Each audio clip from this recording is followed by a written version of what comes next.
Good evening, all. Welcome to the Tactical Devils. Tonight, we're going to talk about the controversies during the Arsenal-West Ham game and Arsenal getting their will, and West Ham's 1-1 equalizer got denied of VAR because the West Ham players crowd the goalkeeper. That's fine, but I'm not happy with the inconsistency when it comes to VAR and the PGMOL. We all remember what happened in our home game, Old Trafford, with Man United against Arsenal, when they crowded Bayındır. Someone took his hand when he tried to box the ball. I think it was Gabriel, and the goal stood. So where's the consistency? Are you allowed or are you not allowed to crowd the goalkeeper? In my honest opinion, yes, I believe the goalkeeper should be protected, but then you have to follow through. You can't give it in one game and not in the other game. So for me, I think that's a big mistake from the referee, from the VAR, from the PGMOL. But, this is not the first time you have been talking about controversies when it comes to the referees. It's like this every game. And for me, it's super frustrating. And what's more to say? Look at this. Look at these pictures. What's okay? What's not okay? So you see here up in the left corner, you see Bayındır. You see here David Raya. You see,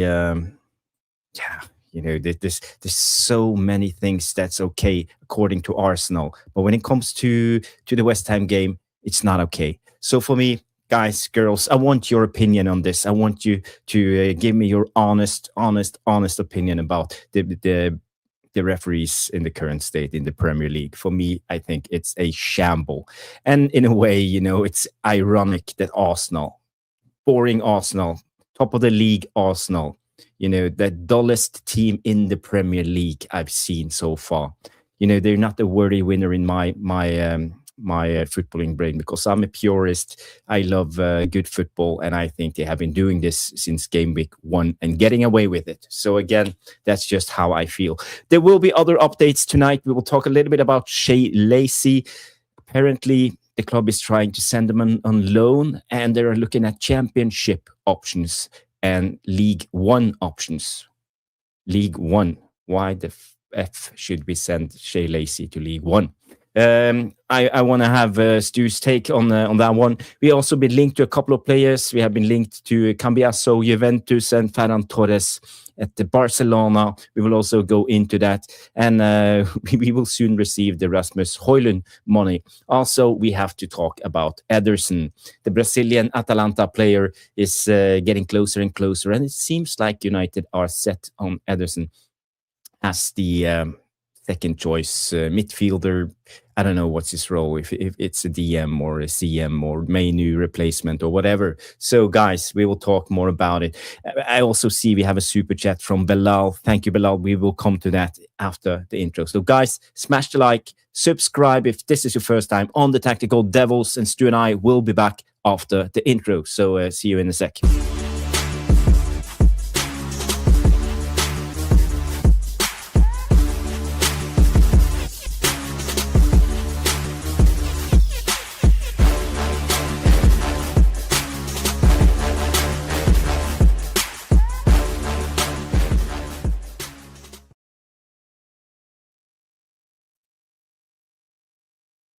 Hello.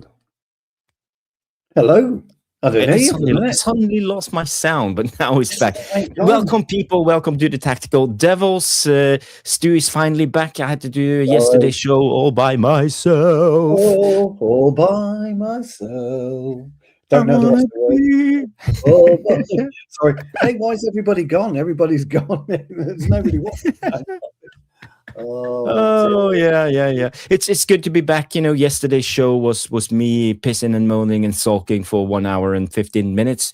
So I hope I didn't scare you guys away, but that was how I felt after the game. I was a little bit angry because I thought the players, they were so negative tactics. They weren't up for it and all of this. We will also take some time to get Stu's reaction on the game. But first of all, before we go to Stu, I wanna say hi to the people who have tuned in. I see Neil Driscoll is in the house.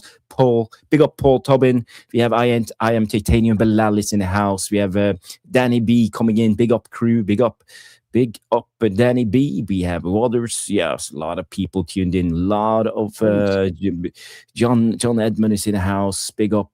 And is it just me? Thank you guys for joining. Remember to smash the like. And let's get going with the show. So how are you, Stu? How was your weekend? Fucking brilliant. Had a great weekend.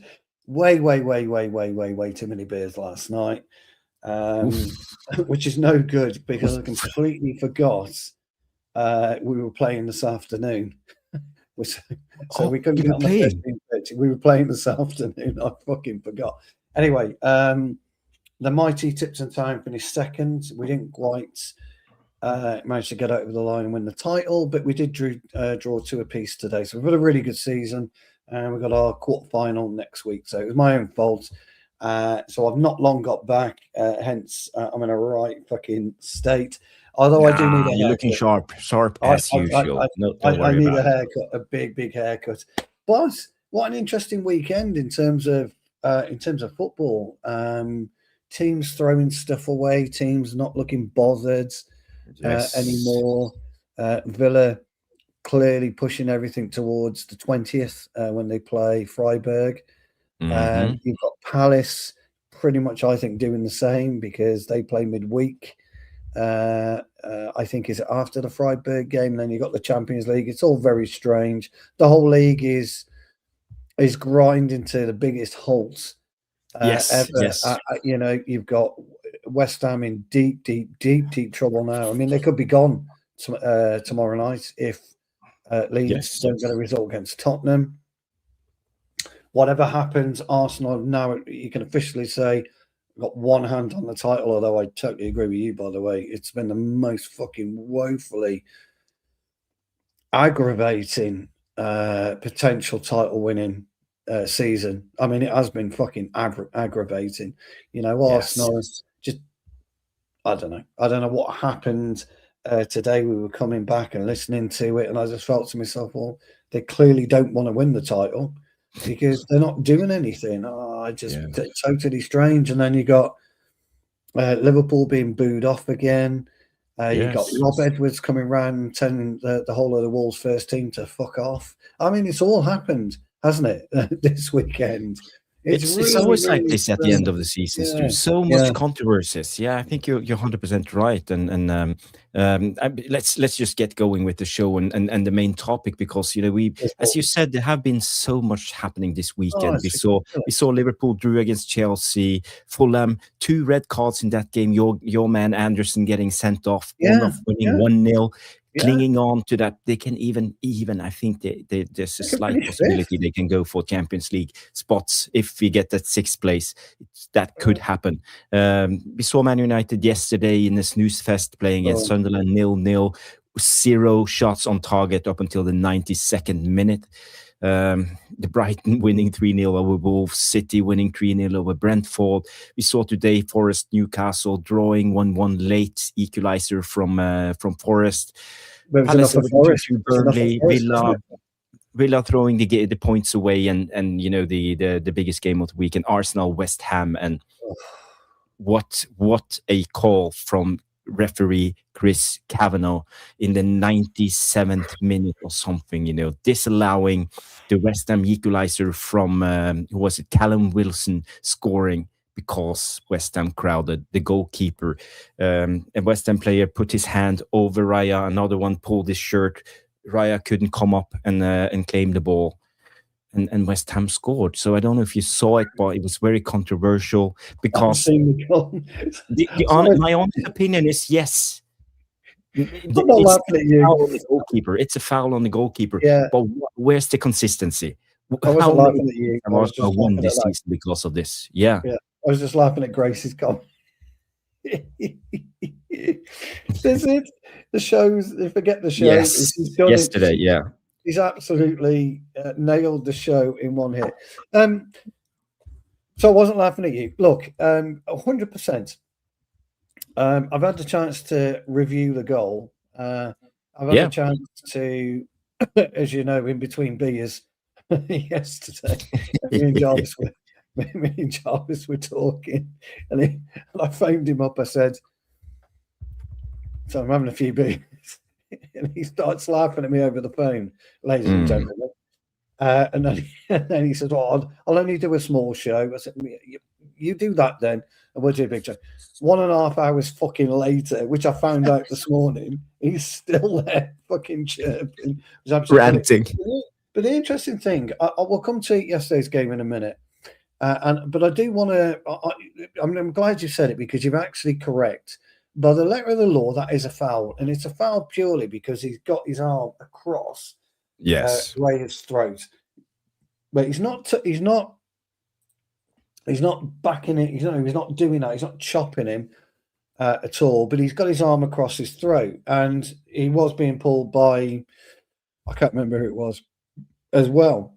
But the thing about it is that it's been happening all season. And you brought up Bayındır, the first game, by the way, of the season against Arsenal. Yes. And we don't get that foul. August. And they get the goal. And now the championship is on the line. But by the way, guys, so is West Ham's Premier League survival.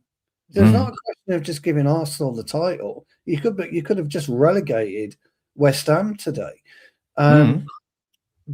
But teams have only got themselves to blame.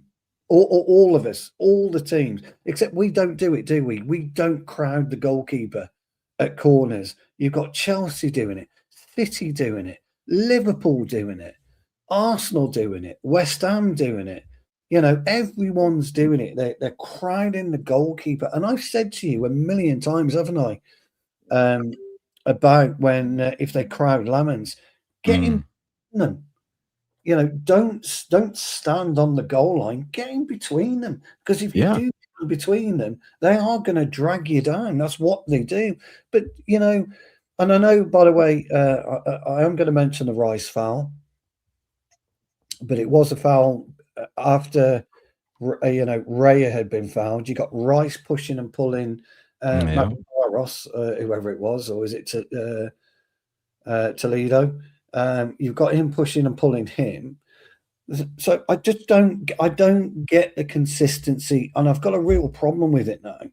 And I said jokingly, didn't I, a couple of weeks ago, 3 or 4 weeks ago, somebody needs to take some kind of legal action, whether they win it or lose it, but somebody's got to do something. Somebody has to do something here, because there's been games. They are, Neil, I agree with you, mate. They are terrible in all games. But there's been games, freaking circus, 100%, where we've seen a goalkeeper fouled and not given. We've seen players dragged to the ground in the penalty area, not given, and yet a week later we've seen it given. And we had exactly the same with a handball, didn't we, Jarvis, a few weeks ago for us? And then I said, "You watch next game. You watch next game, what will happen?" And it was the same incident, and they got away with it.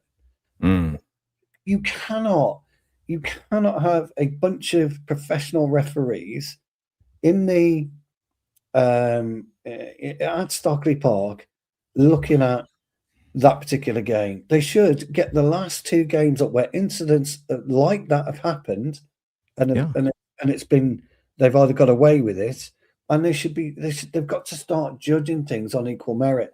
I don't know what you do to change it, though, guys. Thanks, Bilal. We'll sort that now. I don't know what you do to change it, though, everybody. I really don't, because referees give human error. I've got no issue with human error, because nobody's fallible, Jarvis. Nobody. We've all got problems. We've all got problems in looking at certain things. You know, and you make mistakes as a person every day. We do it as parents, we do it as friends, we do it as family members, we do it at work. You don't mean to make mistakes, but you do it. And I'm just wondering, and this is just me being old-fashioned, why can't we just fuck off back to the Stone Age then, and just ref from the Stone Age again, Jarvis, in the 60s, the 70s, the 80s, and 90s? And we know money. It's all about fucking money. Everything about money. and we've got no idea. I mean, I know you didn't say anything a couple of weeks ago, pal, but I know what you're saying, and I won't bring it up because we all heard what Jarvis was talking about, and I know what you're saying. You can't say it, but it's true. There has to be an element of truth in what you were saying, pal, because for this to happen, I'm just saying that gambling is a big thing in football. It is. It's huge. Now, I'm not saying that was about gambling today. I think we would agree, by the letter of the law, that was a correct decision today. I think we would agree today.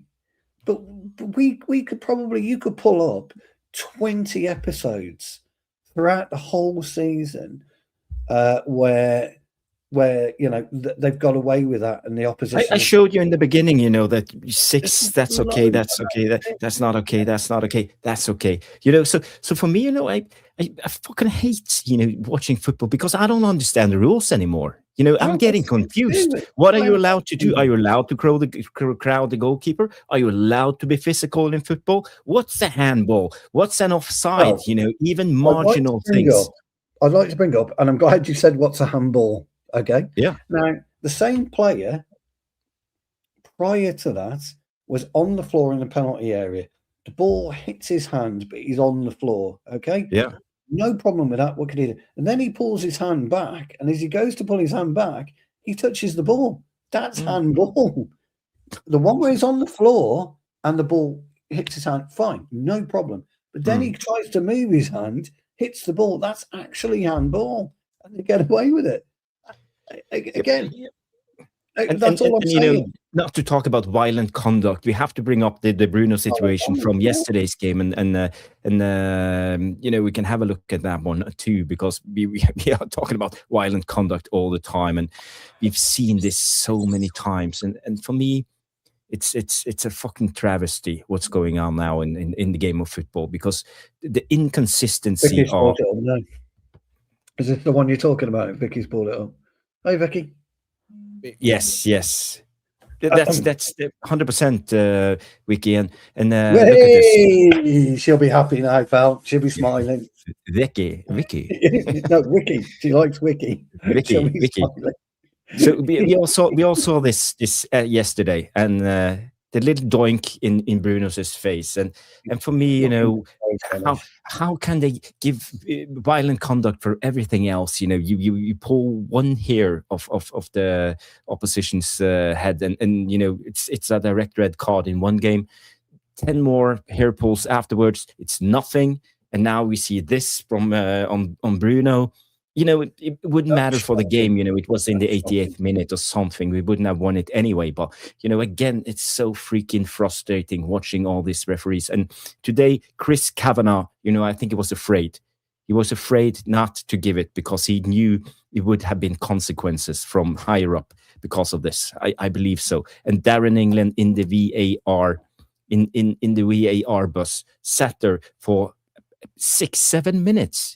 It was good, looking for every little thing, and then he gave the disallowed goal and gave Arsenal the title, and most likely relegated West Ham. Well, I think he's relegated West Ham, and I think he's given Arsenal the title.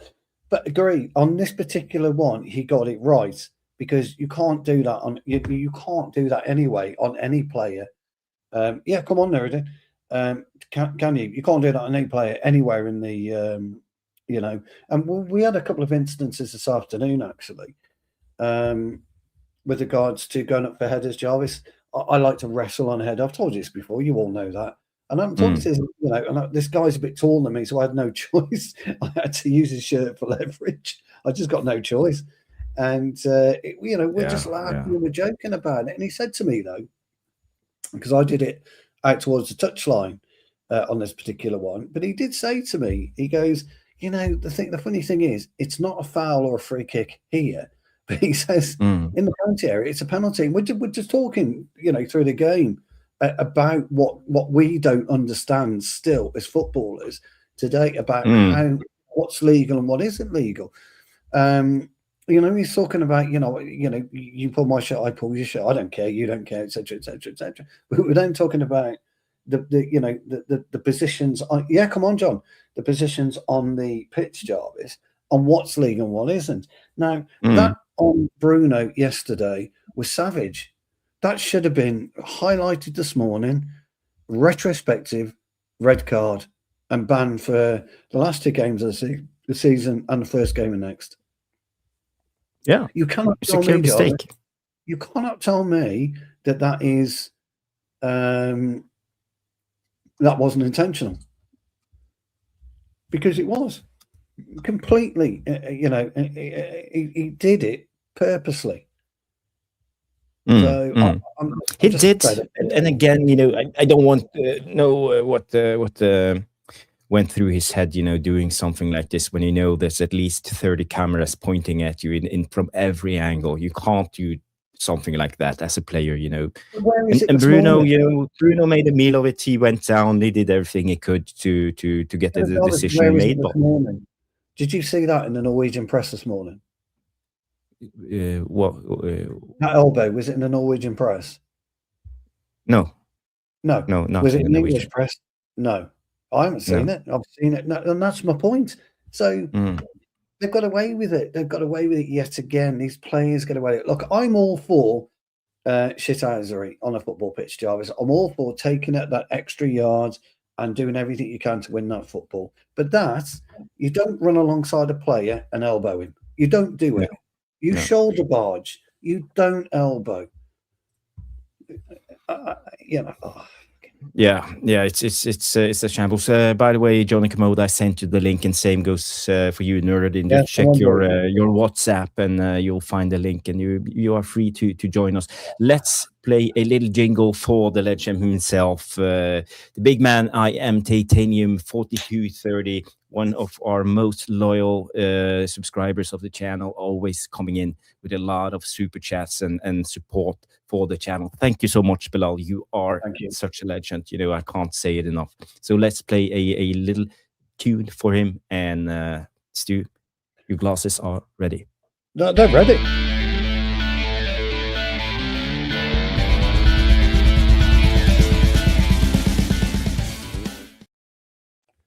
I'll be practicing my drums as well over the weekend. I can't. Bilal, as I keep saying, I'm going to apologise on behalf of my old mate here. Fucking embarrassing. Okay. I love those glasses. The super chat glasses. They are from our sponsor, Goodyear. Goodyear. Brilliant. Bilal says, please smash the likes on your way in. Thank you very much, Bilal. I echo, by the way, exactly what Jarvis says. And for you all, you're great supporters of our channel, myself and Jarvis, and we're very, very grateful. So thank you. Stu, great drum work. Vic, I'm shocking behind the drums. I'm abysmal. Although I am contemplating, and I haven't said anything, I'm contemplating a new drum kit, ladies and gentlemen. So if I do get one, I will show you. And but I might do a little video of me attempting to play the drums, especially in the summer break where there's not a lot to do apart from obviously the World Cup this year, which me and Jarvis we'll be doing some watch-alongs and things of that nature. Especially, yes, I'm looking forward to that one. That's going to be fantastic. The World Cup. Someone knocked on the door. I think it's the man himself, Mr. Structure. Okay, just fixing his. What we need for our guests is a big applause and that type of thing. Yeah, I have an applause here. Here he is. Big up. Sorry, I'm just going to change the camera. I thought it was all plugged in, but it wasn't. Okay. Here he is. There we go. How are we doing? He's looking his handsome. Looking his handsome self. Yeah. We're just a little bit pissed off because the referees, the VAR, the inconsistency from the PGMOL, and all of these, crowding the goalkeeper situations we've seen so far this season. And we all talked about what happened to Bayındır, the 1-0 goal that gave Arsenal 3 points in game week 1. 17th of August was the game. It's almost 1 year ago. And now we see them crying at the referee for West Ham crowding their own goalkeeper. So where's the consistency? You either get it or you don't. And for me, they are. I think the referees are about to ruin the Premier League at the moment, because after every game week we sit here and complain about the referees. Chris Kavanagh in the VAR bus, Darren England again inconsistent. They should have a steady way of refereeing those games. You can't give it one game week and not in the next. So for me, I give them an F, the referees this season. And I'm about to say, let's just scrap VAR completely, because it's clearly not working. So I don't know where you are on this one, Nuruddin. Yeah, I mean, honestly, I find it really difficult. It's the irony. It's an absolute irony. Arsenal introduced wrestling, sumo wrestling, all sorts of pushing. We saw it at the beginning of the season, the first game of the season, Arsenal United Bayındır. Yeah. Saliba's literally holding his hand. Yeah. I thought today was a foul, right? That's what I think. No, but I think all of them should have been a foul on all those goals. Arsenal should not have got away with it. That's how I feel. So the consistency, there's no consistency. But today I thought it was a foul. It was always the way when I played, even Saturday, Sunday league. If you put your hands on a goalkeeper, especially if a goalkeeper's trying to get up, to catch the ball or whatever. If you put your arm on his arms, because he's the only player on the pitch that's allowed to use his hands. So or his arms, his hands and arms. So if you touched him, then it was always a free kick the other way. You know what I mean? So that's the thing. But they've not been enforcing the rule. Instead, they've been letting Arsenal get away with it. Yeah. They've been getting Arsenal get away with it. Yeah. And it is the Brazilian forward. Well, I don't know what his name is, but that's that hand. Because he's tried to get leverage. And then Tadibo's also holding him. But Arsenal have been doing those antics all season. And that's the irony. They got it in the most crucial day of their season, or in the last 22 years of their club's history. I totally agree with you in the chat when me and Saeed were doing a watch along. And me and Saeed on the match reaction argued about it. If I'm an Arsenal fan and I won this league, it won't feel great when we attack. I tried to explain to Saeed, Stu, we lost the league. Was it the first division or we lost the first? Lost the first division 90 to Leeds. Yeah, was it all 92? Yeah. Yeah, we lost at Anfield. We lost 2-1. Remember, Hughes scored. Ian Rush scored 2-1. We lost at Anfield, and they were celebrating. Yeah. And I remember seeing the footage of them in the hotel with champagne and stuff like that. I remember that. McAllister, the midfield player, the Scottish McAllister, celebrating, and I saw that. But that season when we won the league, we actually played good football throughout all of the season. And I don't mind if you're about to win a league. If the last 5 games you just got over the line, but the rest of the season you play scintillating football. But for 4 months, Arsenal played crap football, and I'm not hating on Arsenal. There are football purists. I'm a football purist. I want to win playing good. I want to win. I don't want to win a league. Oh, it's vile. You know what? To win a cup, I don't mind you winning a cup when you have to ride out tough, because it's a knockout. You know what I mean? So I don't mind that. Yeah. But over 38 games, you have to entertain to win the league. And when I think about it, they will be the most boring team to win the Premier League. And some Arsenal fans rightly will say, we don't care. You know what I mean? But that matters to me. It matters to me because the teams who win the league set a trend, and other teams are going to try to be like Arsenal. Like City set a trend. United set a trend, with a 4-4-2 back in the day with wingers and that. When United were winning, everybody wanted to play like Manchester United. You know what I mean? Everybody wants to play like the most successful team. Yeah. So for me, the past 4 months, they've been struggling.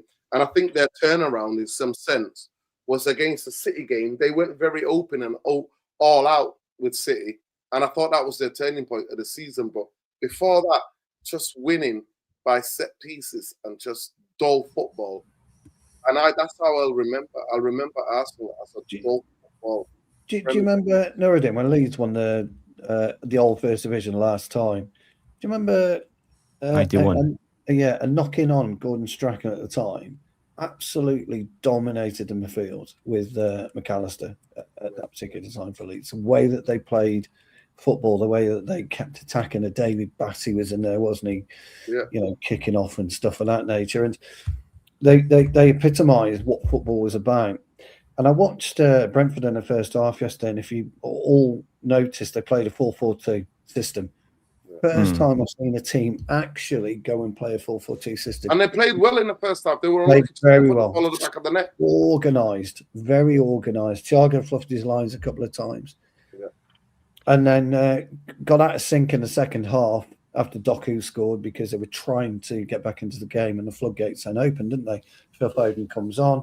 They get off of that Reinders lad comes off. Foden comes on. Marmoush comes on. It's a different kettle of fish.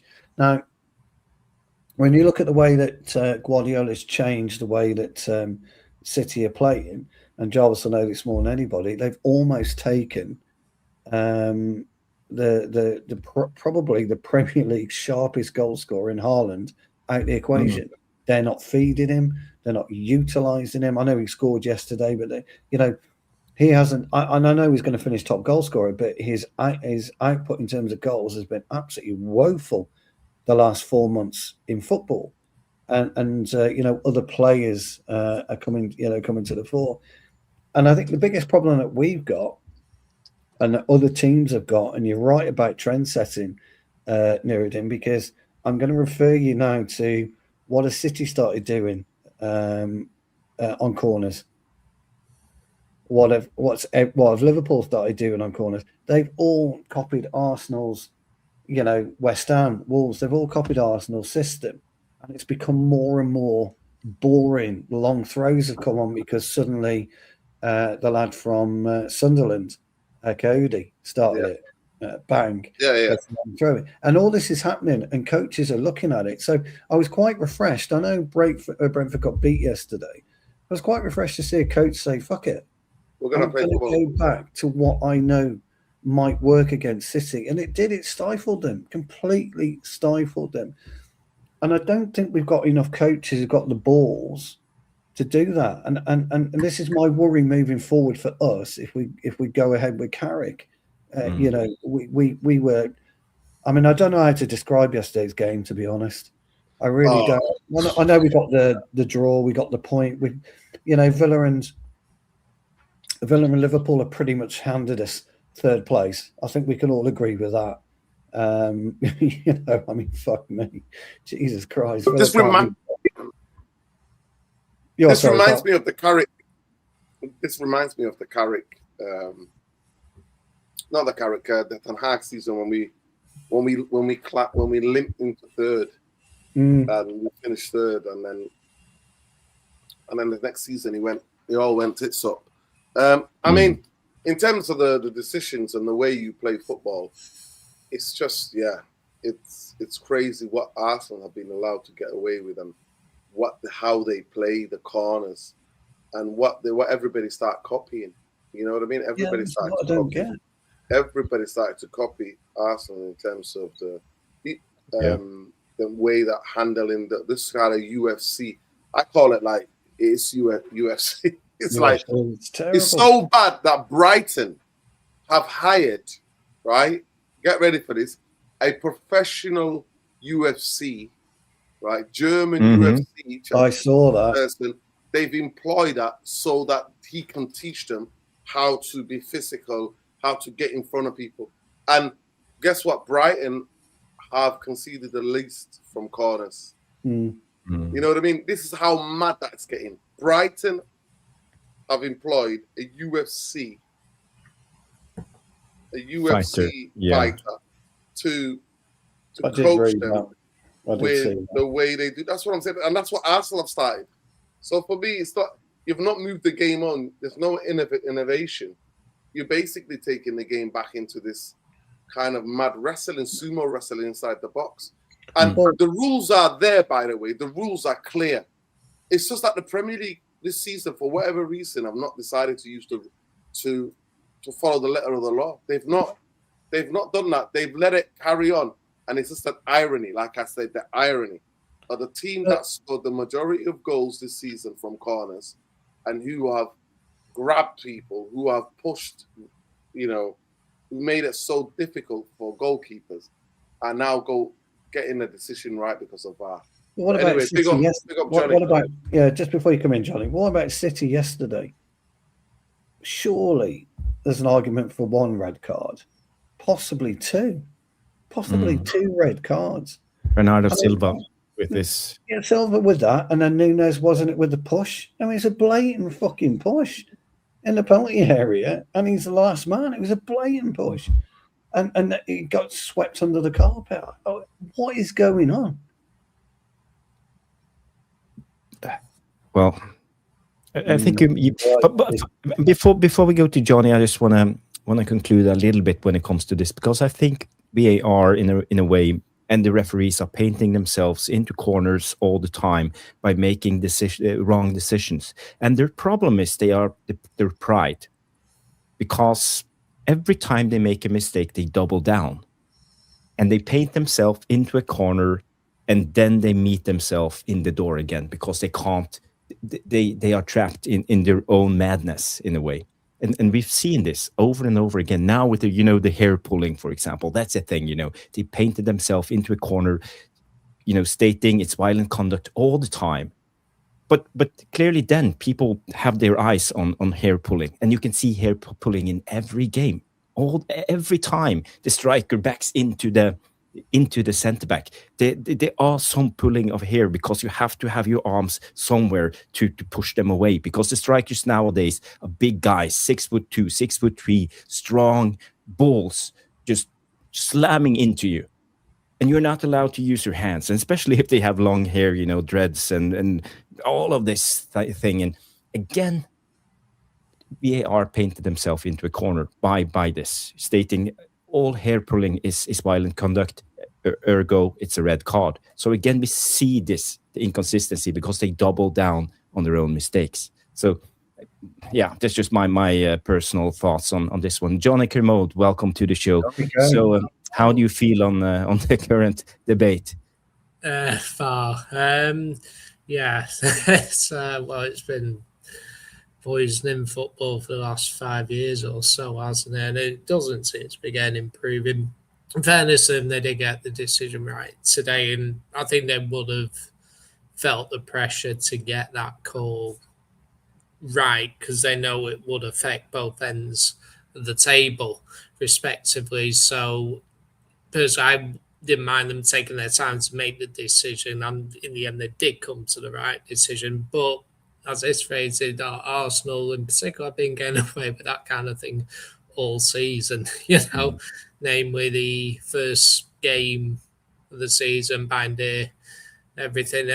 Also, they conceded, you remember when we beat them 3-2, their second goal, Lamens parried the ball, and there was an Arsenal player with his hand on him then, because we went on to win the game, it didn't matter in the end. So, but yeah, it's the lack of inconsistency. I don't know. I don't see any improvement in sight for it. The only way, I think, someone mentioned about cricket and rugby, but very often in rugby, the referee might ask the TMO to say, can we have a look at this? I want to take a look at this. Or they might say you might want to take a look at it, not directly in the way where you have to overturn the decision, but you might almost like a second pair of eyes almost. So for me, that's how it should be, a little bit more fluid.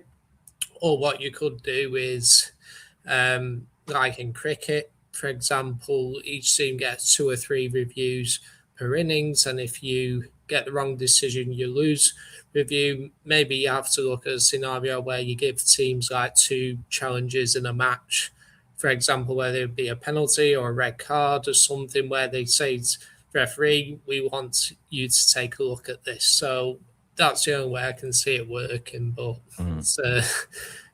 it's not likely to happen, is it? I want to go back to Jeopardy. Yeah. That's what I want. I just want to go back to plain old Jeopardy. You win some, you lose some. It kind of evens itself out over the course of the year. That's what I want to go back to Jeopardy, because everybody in the chat has been absolutely 100% right tonight. I don't want to watch the game anymore. I'm bored of it. I'm bored of the wrong decision. I'm bored of VAR. I'm bored of this. I'm bored of that. You need to put the onus back on the referee to make that decision. I mean, we all saw the ball go in by a country fucking mile for West Ham today, and the ref goes like that because he's reliant now on that, reliant on this in the ear. The fourth official does nothing at all. I don't think we need I get what you're saying, John. I don't think we need a TMO. I think we need three officials, the linesman, or even go on. Okay. If you remember that one season or 2 seasons where we have the 5 officials, but those officials behind the goal, okay, are there to spot that fouling on the goalkeeper, and they get their fucking little wand or whatever it is straight up, and that's it. It stops it immediately. So we've already had it where officials were there for, I think they were there specifically, were they there for corners or for... for the ball, it was pre-goal line technology. It was to give... Yeah, that's what it was. The ball had gone on and that type of thing. I think they need to be reinstated before all this bullshit. Take VAR out the fucking equation. I'm fed up of the offsides because nobody knows what's offside anymore and what isn't. We don't know what handball is anymore. We don't know what a foul is anymore. According to Sunderland, you can walk along the pitch, elbow somebody, and stay on the field. So what? I also think, Stu, that in the old days, to back up your claim about being pro VAR, usually decisions would even themselves out, and I feel like the league table where you deserve to be. You deserve to finish where you deserve to be. And it's. Whereas now I think there's clear evidence that there are many teams who get a lot more VAR decisions against them compared to in their favour. Like for I think if you think United, we have benefited from a couple of decisions this season, but I can point to a lot more where they've gone against us. And it's not just us, it's other teams as well. I think if you look at VAR decisions which go one team's way compared to ones that didn't go their way, I think you'll probably find a disparity, and I think it directly impacts how results impacts. And you think this season there's been a lot of games which have been decided by a goal, as well. There haven't been many. I think there's only been like a handful of 5-0s or 4-0s this season. A lot of games have been either draws or decided by a goal as well. So it's a game of tight margins and everything. So, yeah. Yeah, I just think that I think referees are no longer refereeing games. The VAR is the refereeing games, and that's the most dangerous thing. Technology, what we were promised, was a supplement, was something to help you. You know what I mean? But to help the ref, but now VAR is VAR. We have got stop and start spot. One of the biggest things about football, and what you were saying before, Johnny, about the challenges and stuff, what I find fascinating is that football is forever flowing game, and we never want to lose that.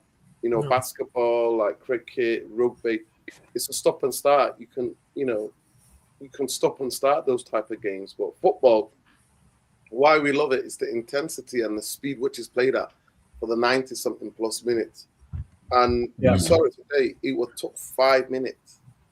Like I told you, the best use of VAR I saw was in the AFCON a couple of years ago, and it was when it was held at Ivory Coast. They looked at it for 20 seconds, boom, they made a decision. It was in the AFCON, wasn't it? Yeah, and they made a decision. The last AFCON was disgraceful, but the person who put that together was sacked before the last AFCON. And I just see that, like, it needs to be, it has to be, it must be something that you could... Seeing it 5 times, 6 times is not going to help you. Once you see it first 2 times, 40 seconds at the most. But it took 5 minutes today. Wait, but you could see, couldn't you, his hand So there's your foul. You rule it out there, and that's how you rule it out. But they've not been doing it all season. No. But there was also that same where Sampo puts his arm across him. Trossard was grabbing hold of him beforehand. Yeah. And Rice was Rice, you know, so... Yeah, and there have been other situations. This is from Arsenal against Aston Villa.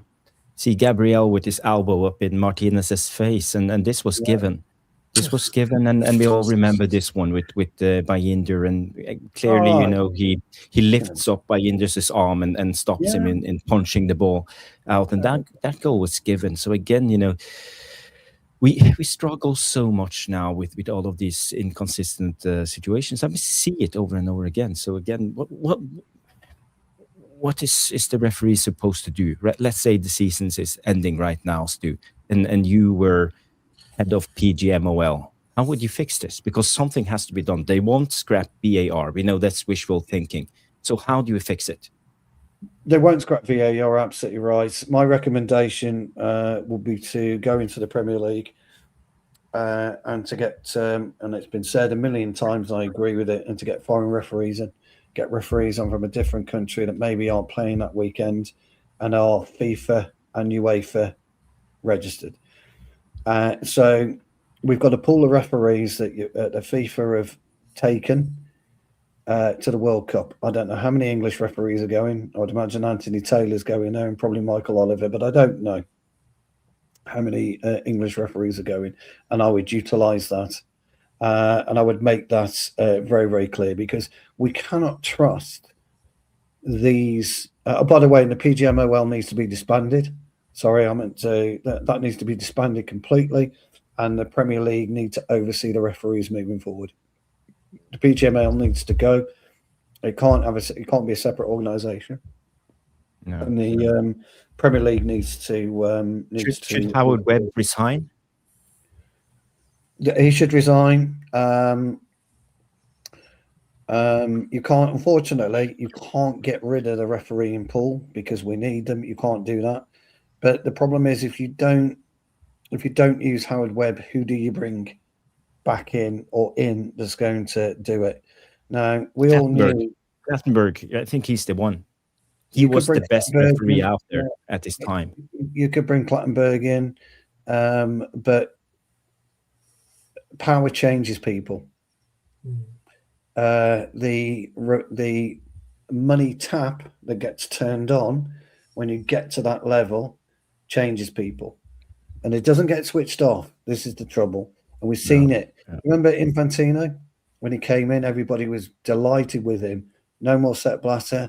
The money tap turned on, and look at how he's maintained Blatter's non-integrity, because it's exactly the same. UEFA is exactly the same. When you get to that position like that, the money tap turns on and stays on. It just doesn't come up, and it changes people. It's because the whole organization is corrupt. You know, you can't. It will affect you 100%. Yeah. So the PGMOL needs to go, and it needs to. The Premier League need to take care of the rest in the Premier League. I think this is a good point here. That if I was Raya, should he?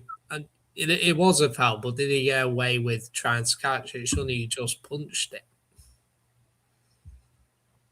Yeah, I mean, to be fair, he couldn't get his arms up to fully extend them because the players and Tadibo was also pulling him. It was a foul.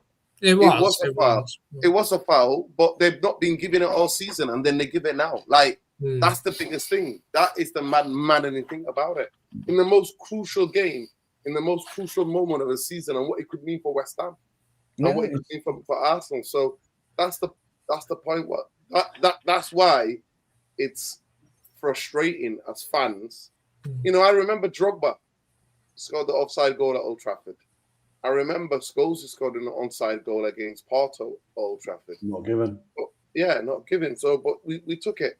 You know, still haunts me, but we took it. Yeah, but we took it, didn't we? We had no choice because VAR would have been onside, etc. But you're coming in now with automated offsides, and you're coming in with this, and you're coming in with that. Yeah.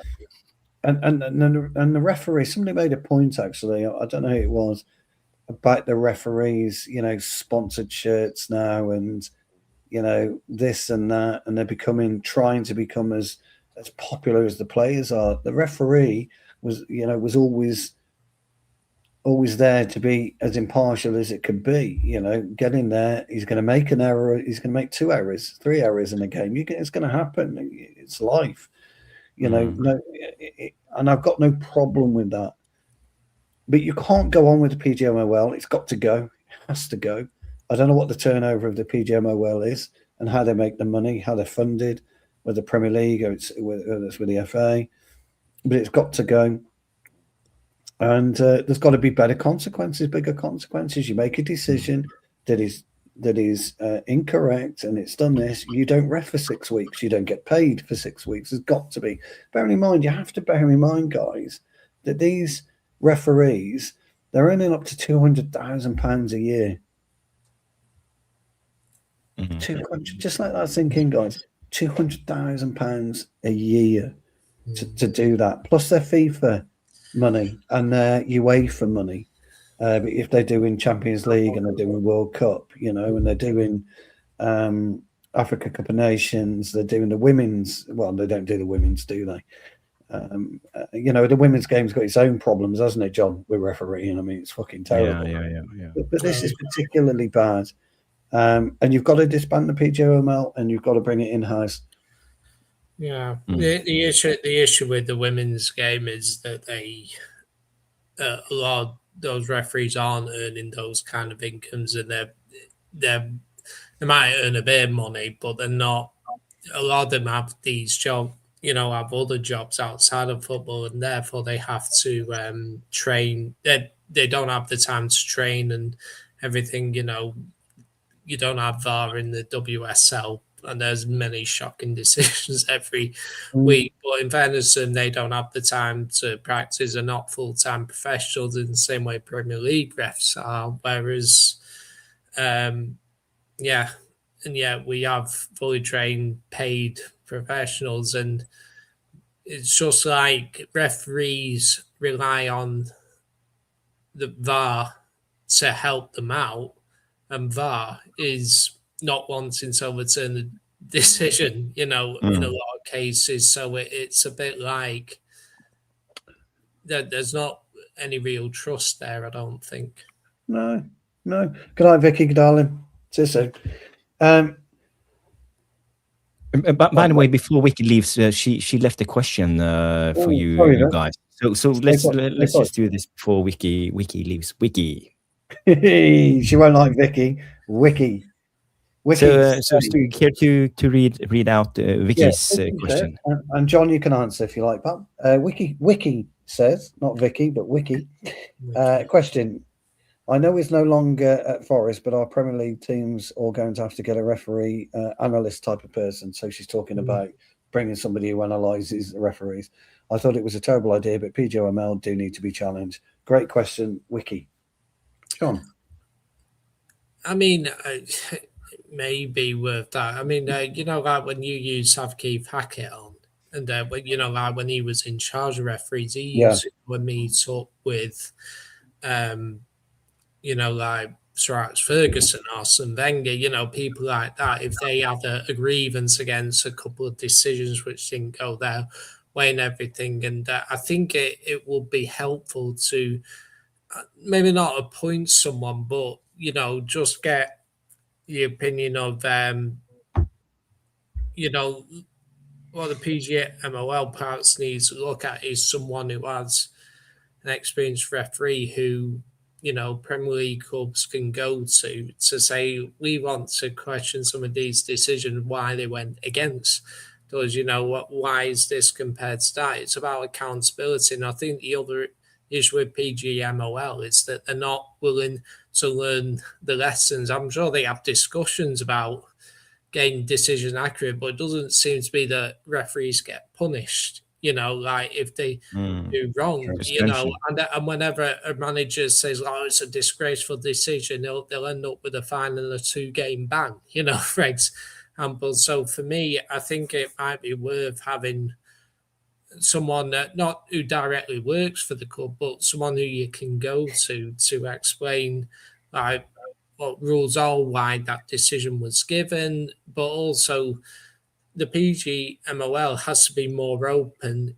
to improve itself so that clubs can, challenge, say, like, why did you give this decision, but you didn't give it when it was at this situation? You got to learn and adapt, and, where there's grievance, there's an ability to learn and everything. And I think the PGMOL has to be more open to that, but us as a club do need to look at how we can learn what to expect, what standards, but John, like what we're supposed to do and not do.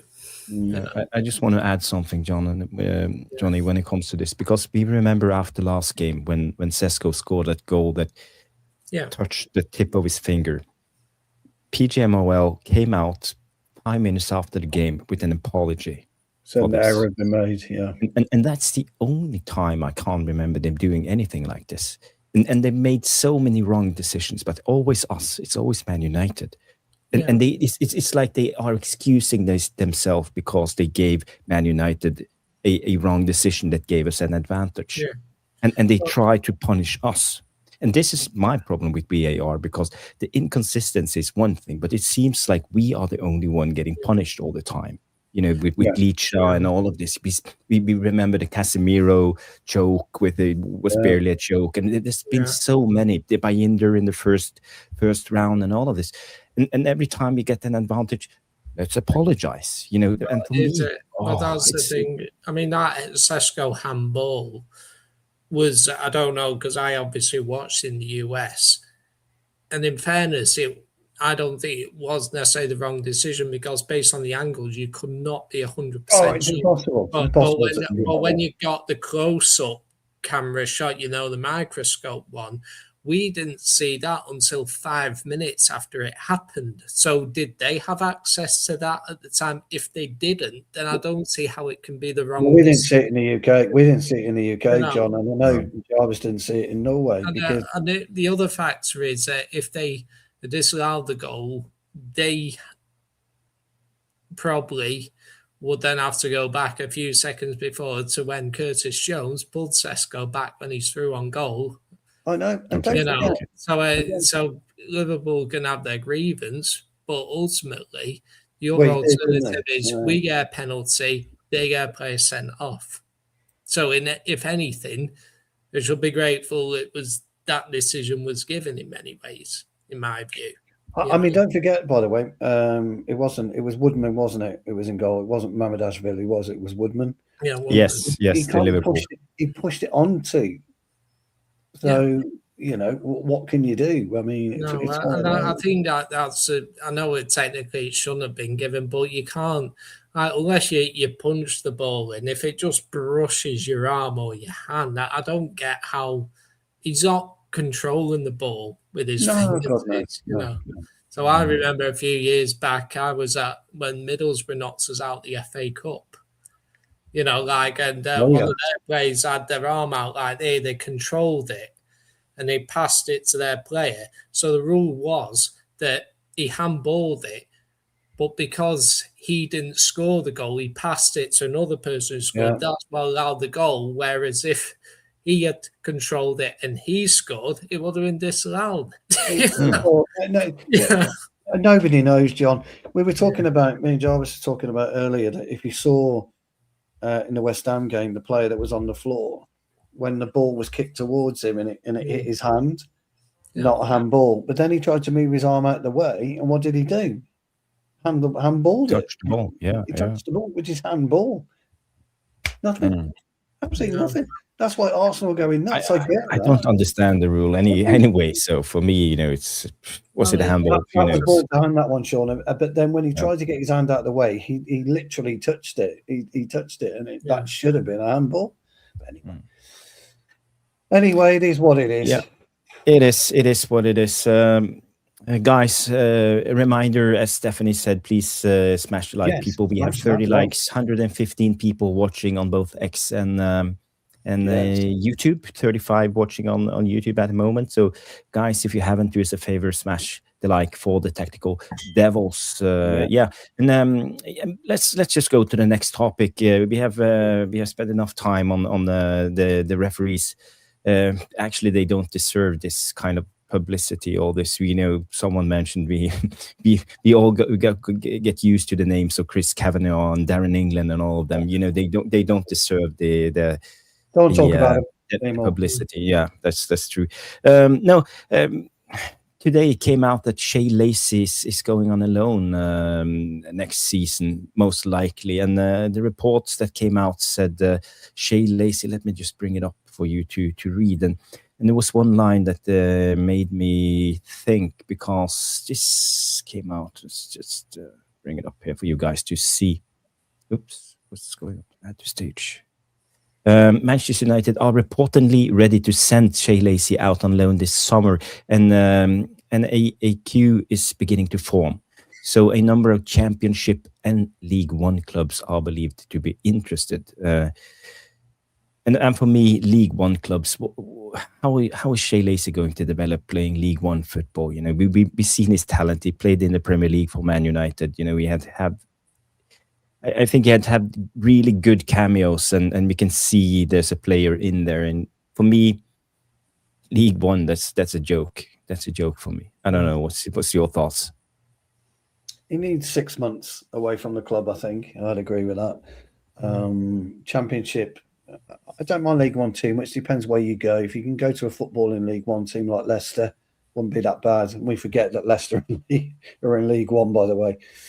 If you can go somewhere like that, Harry Winks playing alongside him, and that he that could be quite good for him. But if you go to a team that's going to smash it up the pitch and whatever, then probably not. I mean, he'll get a right ground in League One, that's for sure. He'll spend most of the time in Row Z because he's been kicked up there by a Stuart Pearce type player in his heyday. Then he will do. But if he gets into Championship, I don't think Hull, for example, will get promoted. So that would be a good side to go to. Wouldn't be a bad one, to be honest. I hate to say it. I fucking hate Wrexham. I'm only saying it because Vicky's gone now. Otherwise, she'd be going fucking nuts at me. If she's listening, I'm in big trouble anyway. But you want to maybe Birmingham. You want a good footballing side really for Shay Lacy to go to, so that he can showcase his skills. I think he's a great talent. He's a proper United player for me. Yeah. He's no fear. Maybe use one of the teams again relegate. Maybe a Wolves or something. Yeah, maybe a Wolves, maybe a West Ham, somewhere like that. I totally agree. And I think he'll do very, very well. But it's a 6-month loan for me, no more. Get him back in January and get him integrated into the first team squad. That's what I would do with him. Yeah. I like him. I like Waits as well. I do the same. There's an argument he should be in the team now at this moment, isn't there? But yeah, get the two Fletcher twins as well. Get those out on loan, but get them back in January and get them fit for the second part of the season. That's what I would do. Yeah. I think they're all really, really good players for us. Well, Jarvis, do you remember when Fletcher came in? Midway. Which one of them? Jack, Tyler, Jack in particular. A couple of games he was left wanting, wasn't he? A bit too big for him in terms of physical presence and being able to, get a hold on the ball. So he does need a loan, but I don't think we want them gone out for 12 months. We need them out for 6 and then back in and, keep them. Definitely Lacy and definitely Jimmy Thwaites. Well, that's the other thing. If West Ham get relegated, Jared Bowen probably leaves, for a Premier League team possibly. So if we were to sign Mateus Fernandes, maybe we send Shay Lacy to them. Interesting. I was going to ask you, I saw the second half. Yeah. Or lots of the second half. I didn't, my personal opinion, he had a quiet game in the second half. Fernandes. I don't know what you guys thought, what anybody thought.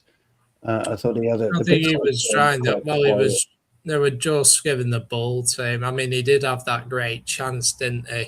Just before Arsenal scored when Raya Like, I think West Ham were trying to give the ball to him to launch it into box, but some of his free kicks weren't the best and everything. But he's a young player, though, isn't he? So I can see the. I'd definitely take him at United. I've got no problem with him. I like him. I think he's great. Just one of those for me. But it's interesting, isn't it, that when you look at certain elements of players, look at certain aspects of the game. When Lacy came on at Tottenham, for example, he 2 shots and he looked great, didn't he? Had a carry the week after, and he had a bit of couldn't quite get into the game, and that's just life, isn't it? That's just football. It could happen to anybody at any time of their career. Somebody mentioned, We Are Brothers FC mentioned, why don't you give Lacy a stab over Ahmad? And I totally agree. He's not going to be any worse than Ahmad right now. Ahmad's completely lost his confidence. So, I mean, Lacy he'll probably play in the Youth Cup final, which is Thursday. I don't know when the PL2 final is. Who have we got in the Youth Cup final? City. Oh, that's it, because it's not at Main Road, is it? It's not Main Road. Show me age here, Johnny. Joey Stadium, yeah. It's don't worry, even I remember Main Road. So. It's at the Women's Stadium, isn't it, across the bridge? It's the Women's and Academy Stadium, yeah. But also the under-21s are in the PL2 final. I don't know if they're playing there or when that game is. I definitely want to see Lacy play the Brighton game, though. That would be good. Yes. Yeah. No, I don't know whether he'll be able to play the Forest game because, I mean, I suppose he could because Youth Cup finals Thursday and Forest is Sunday, so maybe it's possible. We play Sunday. Do you know what I'd like to see us? I think Jarvis has frozen everybody. So, oh no, he's back. No, he's back. What he was doing, ladies and gentlemen, he was playing. I dropped out. Sorry. And the Oscar goes to Jarvis Cocker, who was play acting there. I'd like to see a couple of. No, I opened up Sofa Score and there's too many pop-ups and whatever. So I'd like to see some of the kids get a shot at Forest. To be honest, Forest have got they're safe. They got safe today. They were safe. I'd like to see some of the kids get a shot at them. We've switched off. Liverpool and, as I said, and Villa have given us 3rd place. Let's be honest, because Villa are more interested in May 20th, which is the European final, the Europa League. They win that, and they should beat Freiburg. They get back into the Champions League, and as Jarvis said, Bournemouth now could leapfrog Villa at this rate and get into 5th and get Champions League. Automatically. It'll be very interesting because I've got to the remaining fixtures. Like Liverpool have Villa and Brentford. They got Villa and Brentford, yeah. Villa have Liverpool and City. I think Bournemouth have to play City as well. Bournemouth need to keep winning. Can't afford to lose. They do. Brighton, I think they've got Leeds and. Brighton can't make it. They got us having. Well, that was the other thing. I think Forest. It'll probably be. I can see both teams opening up that game, maybe, but then Brighton that last game they'll be in contention for Europe. There, Europe, they're on 53. Oh, yeah. So Bournemouth really. Bournemouth 4 points off of Villa. Brighton are 2 points off of. So. Brighton could leapfrog Bournemouth here. Yeah, it's very, very tight. If I'm not mistaken, are Bournemouth unbeaten this year or in the league? Because I do, unless they've lost one recently, because I'm pretty sure they've gone win draw practically. I think they might. I think they might be. But I mean, ultimately, it's going to be tight between Brighton, Bournemouth, and Villa. But if Villa win the Europa League, they don't care, and they should beat. But then if they beat Liverpool, then Liverpool might, Yeah. So I mean, Villa should beat Freiburg, shouldn't they? Really, should beat Freiburg. I mean, John McGinn makes such a difference to the Villa team. They smashed, Forest, didn't they? Forest have got nothing. They're done now. They're in. They're safe. Why not give the kids a chance? Jarvis, what would you do? Yeah.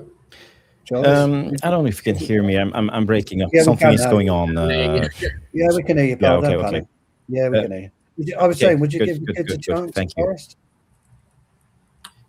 Would you give the kids a chance? Going back to the Shay Lacy thing, you know, I would personally, I would keep Shay Lacy because I think he's good enough. He's 19. He's proven to me that he's good enough. So, you know, make him fight for his place. Make him fight for a role in this Man United team, because I don't think sending him to League One will help him anything. What are we waiting for in his development? Because I saw him play against Manchester City. We won the game 4-3. He was man of the match, 100%. He's so good. That guy. He's so composed. The timing of his runs, you know, when he drives the ball, it's almost perfection. The timing, all those little touches, and then he bursts, accelerates, stops again, takes on the right angle on the defender. Everything he does is to perfection. So for me, you know, it's all about getting experience. Yeah. At this high level as possible, and I wouldn't go for anything other than Premier League clubs or. Yeah, Premier League clubs only. The problem we got is if we don't send him on loan, we can't play him in the under 23s or under 21s anymore. He's got to be in around, so it means he won't get any game time. Why not? It could displace Ahmad though, couldn't he? I don't think you're not going to see Ahmad get game time next season. Not as much as. Why not? I think he's good enough. But who'd you play him in place of then? He's I would say he's definitely the biggest talents coming through the academy since Kobe Mainoo. Yeah, but who do we drop then to play him?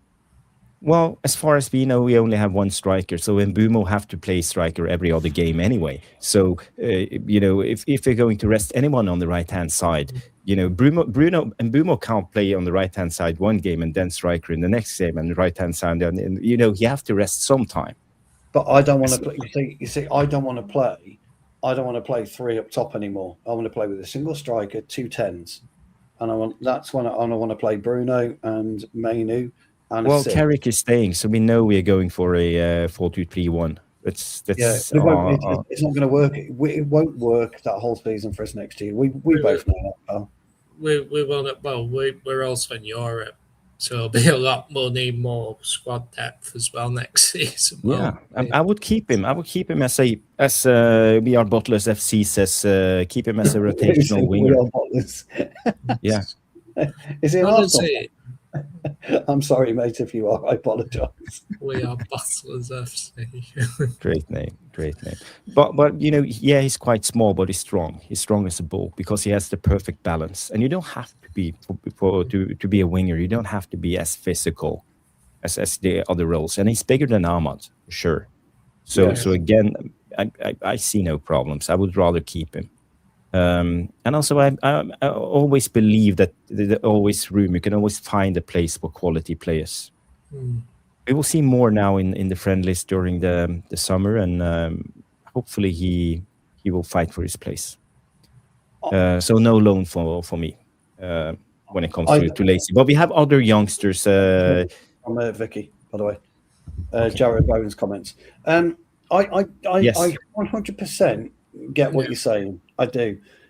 But he's going to get less game time if he stays, because you can't play him as an under 21, which is what we're doing now. You can't play him. He's got to develop playing against men. And the only way you can do that is to go away on loan. If we play him in the under 21s, and I agree with you, by the way, I saw that match as well. I thought we were fucking brilliant. I mean, we were cruising. How the fuck City got back into that game, I'll never know. But anyway, that's a different story. And Obi scored 2 really good goals. You know, really good goals. But you're right. I thought Shay Lacy was decisive, took on his man brilliantly, showed speed, tenacity, great ball control. You know, he was man of the match. He drove us forward. I also thought, now, which Fletcher is it? Which Fletcher? The Scottish Fletcher is the bigger one of them. Which one, Johnny? Which Fletcher is the Scottish Fletcher? Anyway, no, they were both born in England. They're both, but one plays for Scotland. Is it Jack that plays? They're both like one's Scottish and the yeah. Anyway, and the other's as Jarvis said, the Scottish Fletcher was immense in that game. I don't know the difference. Well, no, that's why we call him. Yeah, but he was immense in that game. We've got a really good, solid bunch of youngsters coming through, and I agree. Tyler is the Scottish one. Tyler is it? Yeah, and I agree we should use them. But I think Lacy in particular, I think he's a fantastic forward. He's a proper Man United player. I would push him out 6 months, get him regular game time, a little bit like Ahmad, and get him in. But make sure when we get him back in the second half of the season, we play him. That's what I would like to see. But Jarvis, the caveat for me, he's got to play. When we bring him back, he has to play. That's my caveat. Yeah. 100%. We got to give him minutes, but there will be opportunities, as I said, because we have to rotate on the right wing, and Mbeumo will most likely end up as a second striker a lot of the time. So again, let's say if you play Mbeumo on top and Ahmad starts on the right wing, we need a right winger who can come on if Ahmad gets injured and needs rest or suspension or whatever. So for me, yes, I would keep Shay Lacy, but we also have Jim Thwaite. He needs a loan because his position is not cemented. What a player, Thwaite. Fucking hell. Yes. What's a player? Even Morehouse, he's a good player too. Yeah, somebody was. Oh God, I can't find the comments. Who was who scored the fourth goal? Was that Morehouse? Morehouse got the fourth. Yeah. No, he's a very good player. He's the left. Is he the left winger? No, that's a Jai, isn't it? Jai, yeah. He's okay. Yeah. He had 2 assists, I believe, that game. Yeah. The left winger. Yeah. We were cruising. 3-1 up at one point, weren't we, Johnny? 4-1 up. 4-1, sorry, 4-1 up. Yeah, and we were cruising, and they cut it back. Well, they scored first, and then I think it was until the 30th minute, and we went 3-1 up. Then we made it 4-1 within the minute to the second half. Then they made it 4-2 a minute late, and then they got their third after 82 minutes. Yeah, something like it was too late. Great game though. Yeah, brilliant game. Sean, big up Sean, doesn't agree with us when it comes to the Shay Lacy not sending him on loan, and no, I would send him on loan. I understand what you're saying, but some players I don't think need that type of development. It might just hinder them. I personally would like to see 1 or 2 of our loans be Premier League loans, because it always seems to be Championship or League One, doesn't it? Where it's like. I agree with Jarvis. League One's not great. You've got to go Championship or Premier League. I'm all for the Premier League. If you could get him into Jarvis, would you be aggrieved, for example, if Lacy went on loan to Coventry playing under Lampard? A free-flowing attacking football. Yeah. That would be. Or even I can go as far as sending him on loan to one of the better Championship clubs. Let's say a relegated Wolves or a relegated. Maybe even like if they get Europe, maybe even a Bournemouth or someone. Oh, fucking hell. Yeah. Well, don't forget though, the only thing with Bournemouth come next year is Rosé or Rosé Wine. Yeah. He's in charge, isn't he? And but that's true. That's true. But I was just thinking of maybe a lower end. Is that right? Is that right, Boxing? I don't know. I don't know. It's a good question. No. I don't know. Well, he hasn't played him at all. After that red card incidents, that happened with Shay Lacy, the two yellow cards. When he got sent off. But guys, we need to move on. We have small topics to cover, and I want to talk a little bit about Ederson, because we have been linked to Ederson so much lately, and I don't know if you saw the latest reports on Ederson. Let me just bring it up here, and we can read it out. So Here we go. Is it this one? Yes, Manchester United are talking to Ederson's agents, and the conversations are active. And United are aware of Atalanta's price tag. That's £39 million. Okay, so it's pounds now. Okay, I thought it was euros. However, 45 mil euro, wasn't he? Was it 45 yeah. mil, something like that? The report says the deal is not at a stage of almost being done.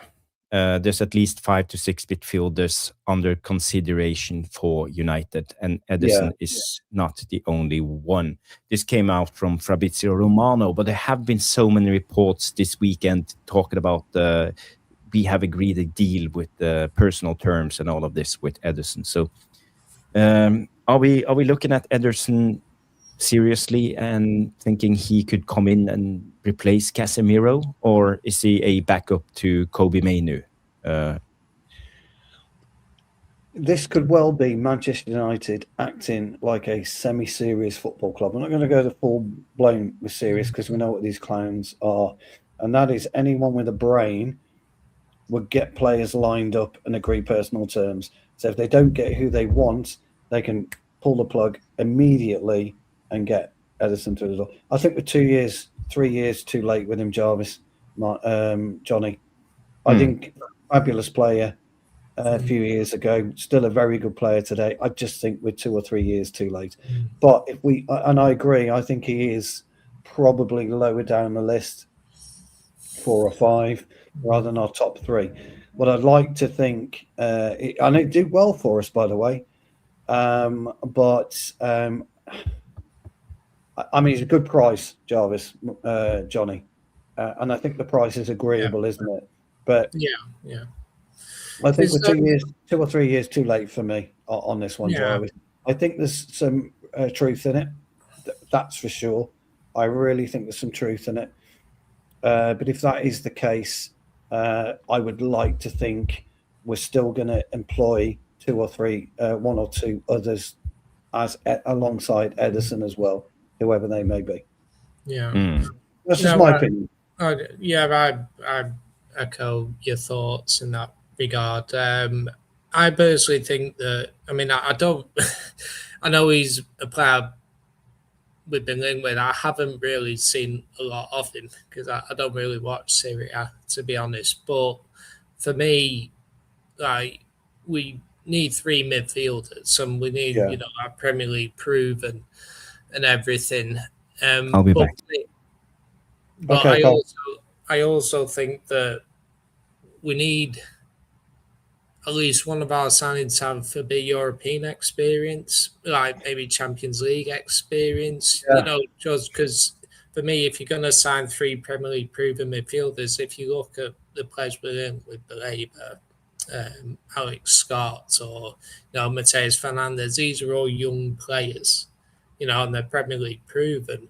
But for me, it's like you still need that little bit of experience. Like you need maybe 2 under 23s, but maybe 1 25-year-old who's had experience playing in Europe. Because going back into Champions League, you'll still want to be competitive. Now, so for me, Mateus Fernandes, what's his name? Ederson, sorry. He does have that Champions League experience. I don't think he'll be. I think he's one of those where if we do sign, he'll do a job to a degree, and I think he does have that experience and everything. So it might be a useful sign in that regard, but I would prefer it to be someone who's got that Premier League experience per se. But it won't be a bad signing if we did get him. No. For me, I think this is a great comment. Said for £40 million, you can get Gomez, Fernandes, Mateus Fernandes, Mamadou Sangare, and he's better. Question mark. Add another 10 million, and you could get Angelo Stiller or Alex Scott for further 15 million. So again, this is how you see it. And I'm not a big fan of Serie A. I don't trust the players coming in from Serie A. I think it's a weak league. The tempo of the physicality of that league is not comparable with the Premier League. I think we are taking a huge risk if we spend our money on a player like Ederson. What we don't know in all of this, is it going to be the third midfielder, the rotation option? Is it going to be Casemiro's replacement? Is he going to fight for Maino's spot? So again, this is where I'm a little bit uncertain. I think it'd be Mainu. I don't think he's a defensive midfielder. He's not a DM, no. No, so again, will be dropping performance. Let's say if Mainu has to rotate or drop for a game or two, and then he's Ederson more athletic than Mainu. Yeah, but he's not a better player, but he's more athletic. But he's not a better player than Mainu, in my opinion. Yeah. He'll cover more ground. He'll cover way more ground definitely than Mainu. But how old is he anyway? I thought he was about 27, 28. Yeah. Ought to be, honest, surely. Let's do a quick breakdown on Ederson. I can just run quickly through it, and we can have a look. So 26. He's not the biggest guy. He's only 183 for a midfielder. He's right-footed. He's Brazilian, 26 years of age. Oh, what did I do now? His transfer value is 35.8 million euros. We are talking about in the Romano report saying 39 million pounds. His contract ends next summer. Primary position is defensive midfielder. His strengths: aerial duels, defensive contributions, shot attempts, and touches. And if you go to his season so far, 2 goals, 1 assist, 25 started games, 2,149 minutes played, and a cheeky 7.14 average rating so far in 29 matches. If you go to his FB refs, let's put it per 90. See a lot of greens. I want to look at his passing. I think that's his strength. Successful passes, 83.6 percentile. Accurate long balls, 89.5. So averaging 3.23 long balls per 90. So that's quite good. And I think we need something like that to maybe being a little bit of a deep lying midfielder, that can hit that through ball. Defensive work, duels won only 67.8%, 5.45 duels won per game. That's not very strong for a midfielder. Aerial duels only 0.92 per 90. He's quite good on the ball, only dispossessed less than 1 time per 90. And let's see, interceptions 73%. So he plays with his brain, so he knows how to read the game. That's good. And recoveries 5.37. So that's strong, interceptions and recoveries. And dribbled past 0.76. So one against one defender, I think he's quite good. So this is what I got from this. And we can also just take a quick look at his heat map. Ederson on the left and Kobe Mainu on the right. Yeah, he's way more athletic. Interestingly enough, though, guys, if you remember, it was reported in February that Atletico had agreed a deal to sign Ederson. Yes, but that deal is off because Atletico is going for Gomez. It's the latest report. Mm-hmm. There's a couple of things for me. He's been at Atalanta, 4 years now? Something like that, 5 years. Mm. He's in his 5th year, something like that. I don't know. I think with 2 years... He signed for Atalanta in 2022. Yeah, I think we're 2 years too late with him, really. Mm. Unfortunately, I think we're 2 years too late. Yeah, he plays exactly the same. He plays exactly the same position. 2 years ago, his price was like 80-90 million pounds. But he's not a DM. That tells you he's not a DM. No, by the looks of the heat map, he would be a Kobe Mainu rotational player. Yeah. There's no way he's a DM. I mean, he does play certain elements of DM, but yeah, he's not a DM there. I don't know. Would you take him over Fernandes then? Not a chance. Not for me. No. Exactly. Not for me either. Yeah. But, I would be very disappointed if we ended up in this window signing Baleba and Ederson, and that's that. Well, yes. Yeah, so would I. Kind of an anti-climax after being linked to all of these other midfielders. And also another report that came out today was Man United will not pursue Elliot Anderson if there's a bidding war. So we are not willing to fight for him. We know that anyway. You come out with that. Yeah, the report was. I just read it on X. Let's see who's the source. There'll be no bidding war with Anderson. He's City. Would we not all be amazed if he's not in the blue of City next year? Yes. Oh, yes. He will be with a 60-point deduction. No, hope and pray. He's a very, very good player, but he's not 120 million worth, though. No, me and Jarvis spoke about that. We were talking about Sangara actually the other day, weren't we, Jarvis? Jarvis said, he's not better than fucking Vitinha. No way is he more valuable than Vitinha. And I was on it. I fucking got on one. And you know what? Somebody put that comment in, didn't they? Say for 40 million. And he put Sangara in the bracket of 40 million. Surely, if we went to get him, you've got to be staring down the barrel of 60 for Sangare. Surely.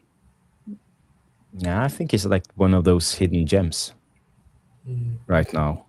But they did say he was more valuable than Vitinha. Look at John's face. It was a good debate on it, Jarvis. It was a really good debate. Yeah, it was a good debate. It was fun. Yeah, Vel, pull your finger out. Well, yeah, he has got the stat. It does show the stamina, doesn't it, of Ederson? I agree with that. Danny B says RC Lens, they want 50 million euros now for Mamadou Sangare. I think that's a fair price. I think it's worth it. That's a starting point. We should be all over that deal for me. Some players are out there, and if we wait, he will go to City, Chelsea, Real Madrid, Barcelona. Somewhere. I mean, the good thing about this is, Jarvis, and I think we should be quite honest about this, that if Ederson is a player that we're of interest to us, and we are lining that deal up now, ready to go, it's kind of what we want, isn't it? We want United to do that like they did with Cunha. That's quite interesting. Thanks for that stat, Will Butler's FC. That's in. So we're about right then in our assessment. Yeah. I think also Sangare is the type where we'll sign Baleba and then Bryce will sign him. Jarvis did say that. Yeah. That's the thing. That's the thing. Brighton will bring him in. But yeah, 50 million euros. That's. I think if somebody puts a bid in for Sangare, if he is where people think he is, then you'll get into a bit of a war with him. Yeah, somebody like Real Madrid might come in. Real Madrid have been, by the way, Barcelona are unsurprisingly Spanish champions. Apparently, Rashford scored a worldie of a free kick. It was a fantastic free kick. Apparently, it was a brilliant free kick. But apparently, Real Madrid were fucking abysmal. And rumour is that Mr. Mourinho himself could well be going back. How cool would that be? Yes. Listen, Jarvis and Johnny, I heard this morning, that Bruno's got a 51 million buyout clause. Is that correct? For European clubs. Yes. Is that correct? I believe. I heard that a few months back, though. That's the first I heard about it.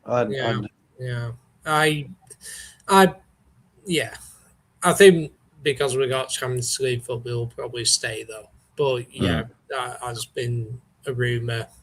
So that's problematic, because if they come in and they pay the buyout clause, that's problematic, isn't it? It has to be accepted, correct? If he wanting to go there, yeah. So it's ultimately down to Bruno. Ultimately, yeah. But again, why has he insisted, or is his agent insisted on a buyout clause? There's more to it than just a 51 million. Did he sign the contract last summer or the summer before? So he wanted us to show ambition and everything. So it won't be done straight away, but this is why it's a big summer. We got to prove that we will sign, players that show ambition. If you've got a buyout clause and it's matched, we have to accept that deal. We have to, but Bruno don't have to. That's the thing. Yeah. And I believe Bruno will use this as leverage against the club because he's looking for a new contract. He wants to bump up his wages. The rumour was he's taken Matheus Fernandes under his wing with Portugal. So he's one of them. This is why it's a big summer for us. Let's say if we were to sign Matheus Fernandes, Bruno might look around and think, I like that kind of thing, I mean, it is almost holding the club to ransom, which is... Well, it is, because, and we were stupid enough to agree to it, and he wanted it in. So it's always dangerous growing a buyout clause. I was just not bringing it. 57, is it? I thought. I 51, 57. I'm not quite sure, but... Yeah, but I believe that Bruno did this because he weren't sure that Man United would, qualify for Champions League, and we all remember his outburst right before Christmas. He came out in a way, indirect at least, criticizing the club for the lack of ambitions. Then that he was thinking of leaving, and I think Bruno... he was blaming the club last summer that it was Amrin who convinced him to stay, but the club didn't say you can go, but they did say that. The bid never came to the club, but he was upset that the club didn't show more willingness to want to keep him, and it was Ruben Amorim who convinced him to no, we need you to stay. But ultimately, it was Bruno's decision, and the hint I took from. This is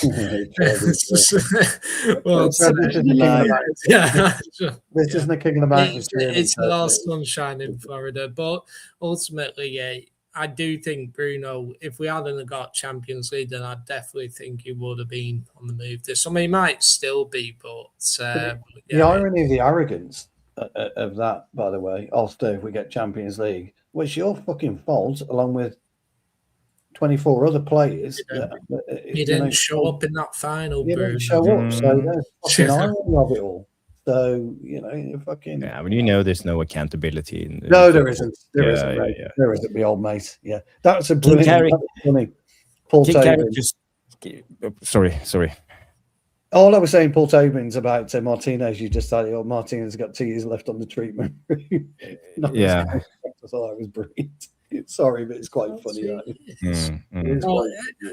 What contract did he sign? I mean, he's been with us 4 years now. Would it be a 1+1? I think it was a 5+1. 5+1, I believe. Yeah. Right. So he's got 1 more year plus the option of +1. Yeah. Right. So 5+1. Yeah. Apparently, we have been linked to the Juventus. I don't know if you remember his father, Cambiasso. Yes, Cambiasso. Yeah. And there were some rumors coming out today on him. It's not the most reliable source. Graham Bailey, Team Talk, saying Andrea Cambiasso has emerged as a genuine option for Manchester United, Liverpool, and Arsenal this summer after Juventus quietly made clubs aware he could be available for a transfer. So this is Team Talk exclusively reveal. And by the way, when it comes to Cambiasso, he's one of the players I rate in Serie A. I think he's good, but he's not Man United level. That's just my personal opinion. I don't know if any of you have watched Juventus this season and Cambiasso. Don't know enough about him. No. Unfortunately. And also, I think this is one of those bullshit reports that only comes out. It's agent talk, and they are leaking stuff. I know Graham Bailey has connections when it comes to agents, so they leak out stuff through him. Well, they've come out today, haven't they? That Juventus are trying to get Alisson, haven't they, out of Liverpool? Weren't they interested in De Gea a few months back? Yes. I thought I was hoping that De Gea might get the move to Juventus, because I think it'd be great for De Gea. Personally, it's bizarre what's going on at Liverpool. I mean, he's injured a lot, so who's that? Sorry, Alisson at Liverpool. Yeah, he's had his day, I think, in the Premier League. It's a bit like Ederson. It's very strange. Yeah. Ederson decided just to move on. I think it looks like Alisson's looking to do the same. Because I think they signed that, I can never pronounce, Scotch Philly, is it? I can't remember. Mamadash-Vili, yeah. I wonder if they signed him with the intention of replacing Alisson. So he's not in Alisson's fucking league, is he? No. I thought that Woodman was better than that Mamadash-Vili character. Did you see the goal Chelsea scored yesterday? What the fuck was he doing? Oh, real. I don't know if you know this, John. Is he related to Esteban Cambiaso? I think that's. I don't know. Sorry. Has to be. Possibly. Has to be. Another wild rumor. It's Man United have been offered a chance to sign Barcelona's Ferran Torres this summer. We know that Barcelona is screaming for money, and they will try to offload whoever if they can get a good price. He got their second goal today, didn't he? He did. I'll tell you what, Jarvis. We should call this Comedy Corner. Yeah. Or something along those lines, because Ferran Torres, no, we haven't got hope of getting Ferran. No, I don't think so. I don't rate this rumor, but it's worth mentioning. Maybe how much he's worth? How much would you think he was worth? 75. Yeah, I would think so. I don't know his contract situation, but yeah, I would think 75. Yeah. He's a brilliant player, but for Man United, Premier League, is he the right profile? He's a fantastic footballer, but I don't think so. I think there are certain players that just don't suit the Premier League, pal. You're most likely right, Stu, but I have one last wild rumor before we. Is this going to make me giggle as well? Yeah, well, it's just Man United have been seriously impressed by West Ham's left back El Hadji Malik Diouf. The 21-year-old is viewed as the ideal profile to compete with Luke Shaw, with Diouf outperforming United's defender in attacking outputs this season. So United are closely monitoring the Senegalese international progress ahead of the summer window. Source is Football Insiders. So again, we saw Diouf today play against Arsenal. Very good. I can't say I didn't. Did he put Saka in his pocket, or because Saka had a very poor game, he was subbed? Saka's still there, isn't he, in Chief's pocket? I didn't necessarily have Saka in his pocket because I don't think he had to. Again, from the parts that I saw, what I'm more disturbed about anything in that is the sentence. He's the ideal profile to compete with Luke Shaw. Compete? Fuck off. Luke Shaw should go in, bring him in. Jarvis, we both said we'd take him. I like Bueno from Wolves, John. Just out of but I think Geoff at 21. I think I think this story. I think it's might have. I think to be interested. This might have some legs. This one. Yeah, I think it's a possibility. But I think he'll be of interest to a lot of teams. I do. I don't know what his contract states, because we know that Tottenham won't have a relegation clause in their contracts, but I don't know. It's not that long ago West Ham signed him, so I reckon he must have at least 3 years left on his contract. Well, he might have a relegation clause in that, but there's no way near the Tottenham. There might be there was a rumour this week about Lewis Hall might not be as expensive as what some might be saying, but I'd say more signing, but I'd watch out for Liverpool and Lewis Hall. Yeah, definitely. Because Kirkes has been fucking. Funnily, me and Jarvis are raving about Kirkes for Bournemouth last season. He's been fucking dreadful this year for Liverpool. Yeah. Dreadful. Yeah. And I always say go local, don't I, Jarvis? And he's an excellent example. Yeah, but that's the fear. That's the fear of signing players like the Bournemouth players right now, because they work really well in that Iraola system. That's maybe a little thing talking against signing a player like Alex Scott. Liverpool Hoyson on the bench tonight for Rail. He's on the bench, Hoyson. Oh yeah, right. Liverpool will have to rebuild their defence, won't they? And Sabarni, the other centre back of Bournemouth last season, is not getting a sniff of game time for PSG either. So he's not. No, Kirk is not playing. You see, you're right.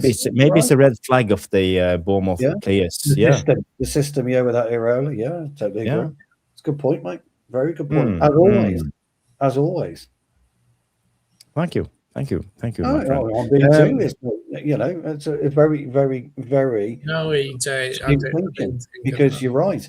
Hoyson, all these players. Semenyo. Who did they sell? They sold, and who else did they sell? They sold. Semenyo's not playing particularly well at this point in time for City. Had a great start, but he's dropped off a lot. Yeah, that's a good point too. So yeah.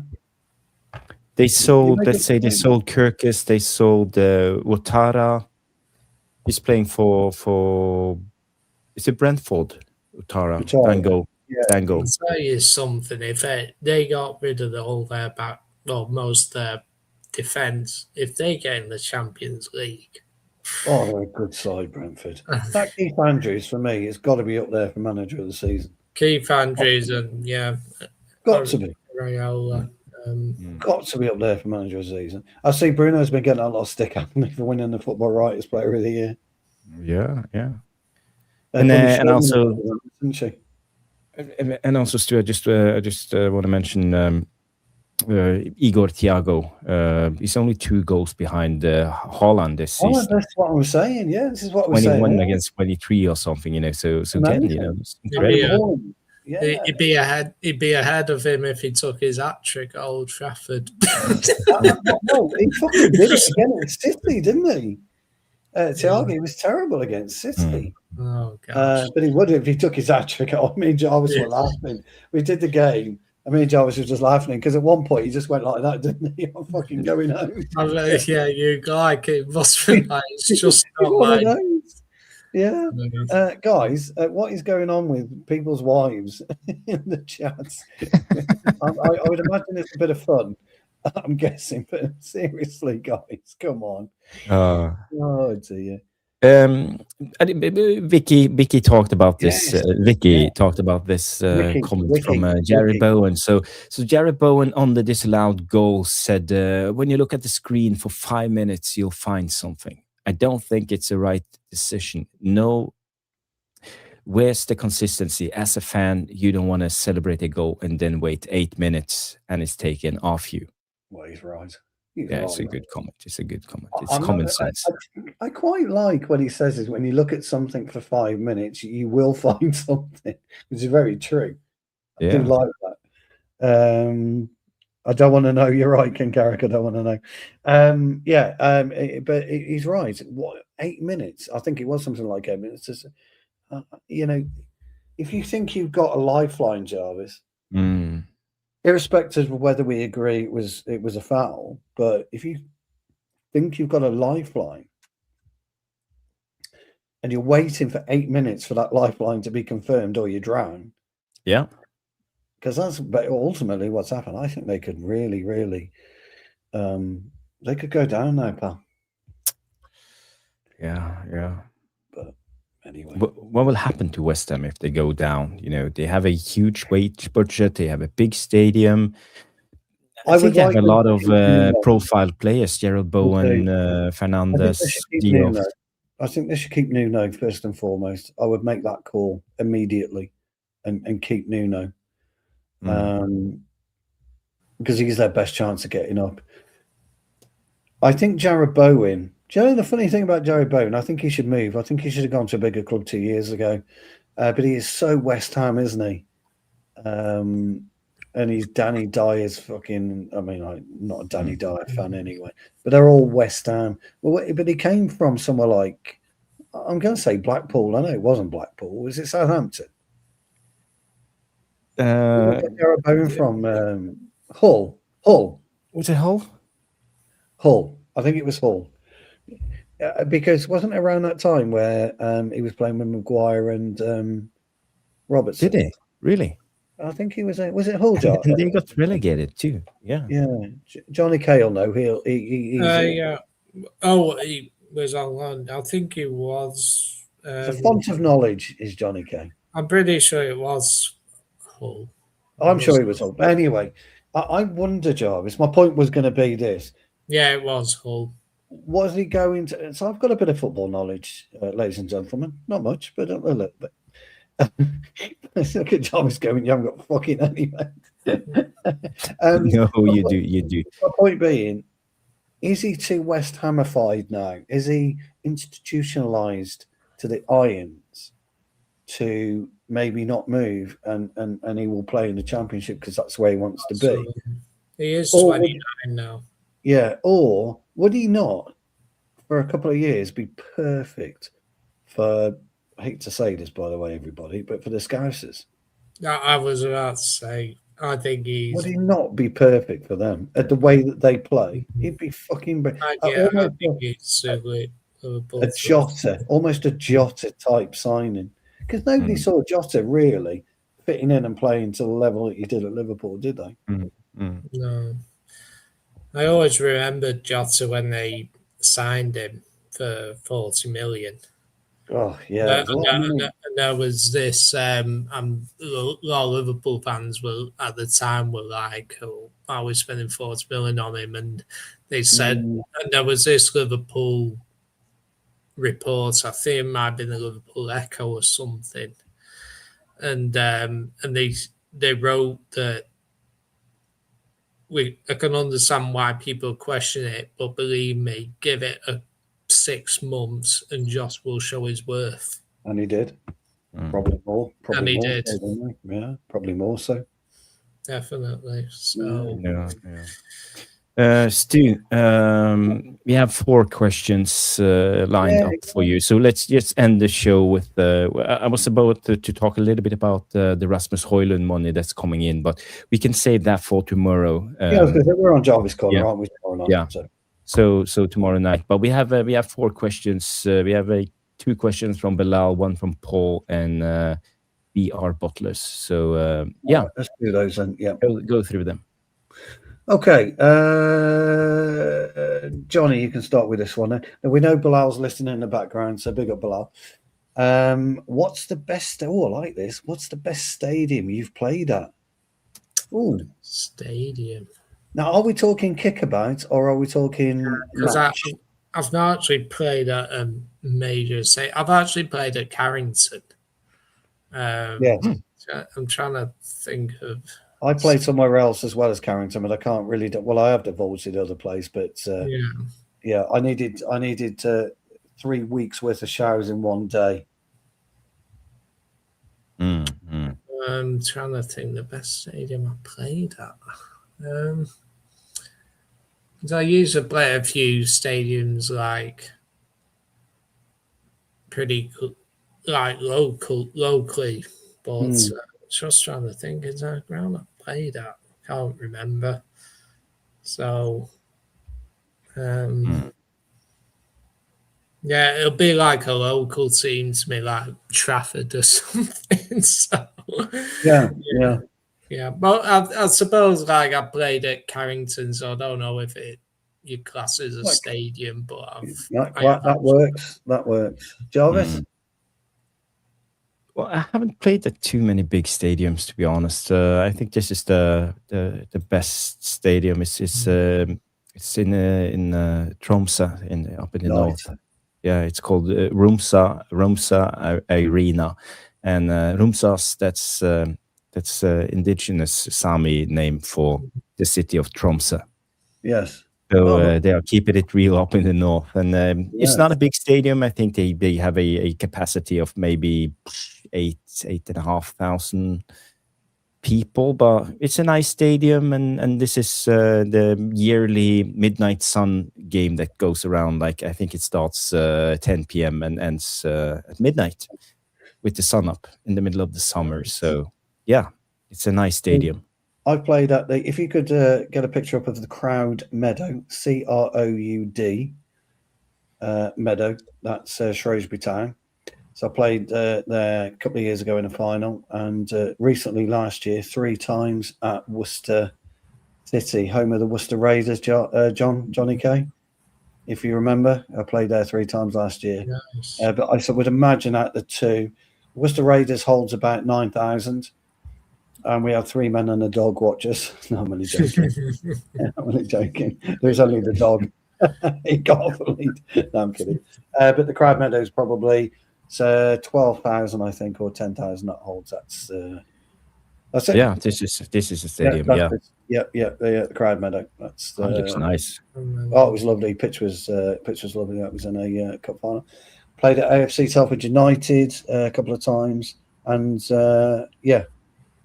recently, as I say, Worcester. I can't remember what they were called last year. Worcester Tigers or Worcester somewhere. Anyway. Yeah. But that's probably the biggest one. Great question, Bill. I love questions like that. They're great. By the way, Paul, yes, it's 24 hours of sunshine. So we go batshit crazy. It's I've just realised. I just remembered I haven't. It's not a football ground, but I have played cricket at Lancashire Cricket Club. Oh, well, there you go. But this is a football chat, John, so it doesn't count. Unlucky. I'm joking. The old Old Trafford. Fantastic. Yeah. Jarvis, we'll start with you. What's the best shithousery you've ever done? I don't know. I can't think of anything right now, just on the top of my head. I hate diving, and I played up against players that's like coming in from the side, just running into me and throwing themselves, down and get free kick, and it always pisses me off. I always go directly to the referee and speak my mind, but no, I can't think of anything right now. I have to think a little bit about that. Yeah, Johnny K. I would imagine you're a legend in shithousery. Trying to think. Oh gosh, worst one. Yeah, I think there was a time where I, being competitive, I was trying to get onto a through ball once, and the defender was chasing me, and I just banged in his groin or something, and I've gone there. The ref didn't see it, but nice. That's good. No, that's apparently good. That's what Gary Neville used to. Like when he was up against a quick winger, he used to almost punch his groin if he couldn't keep up with him. Yeah, no, it's true. That's what happens. Yeah. Nice. My favourite one, and I've got a few, but my favourite one is if I'm losing a foot race, I'll grab him and we'll both go down together. So I'll make sure I fall down at the same time. And as I fall down, I use his body to elevate myself level to him. And I grab him right here, and I hold him outside of the ref so he can't move. So when he tries to get up, I've got him on the floor. He starts doing that like this. And I'm going, fucking, I let him go straight away. And I go, fucking hell, ref, have you seen this? 9 out of 10 times I win the free kick, and really, I fouled it. It's my favorite thing to do. I love it. I try and do it at least once a game for my own amusement. I'll tell you, there was one that I'm not proud of it, but there was a game of football I was playing once. I must have been about 11 or something, and then there was this girl who was like 3 or 4 years older. And she was quite a big girl. She could play football, not just soccer around. So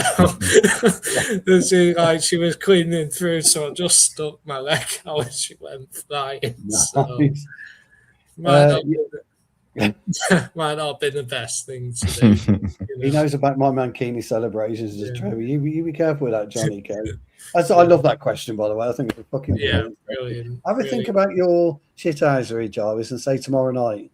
Because Bilal tomorrow night. I always had a foul mouth on the pitch. So. That's a disgrace. Yeah, disgrace. That's exactly Trevor. You're spot on there. Johnny, come out, looking. 2 questions to go. Paul says, can this team push on with Fernandes in the team if he has to play? Seems everybody has to be built around him. It's a really good question, actually, that. And I think that one, actually, Paul's going to divide probably more opinion than you think. I think we can, yes. Yeah. I do. I do think we can, Paul. I think as good as Bruno is, and as important he is to us, I think on occasions he's held us back in certain matches. And I think you also, at some point, you've got to learn to play without Fernandes, because he is going to leave at some point in the next 2 or 3 years. So we've got to learn to play without him. Yeah. So I think we can survive without him.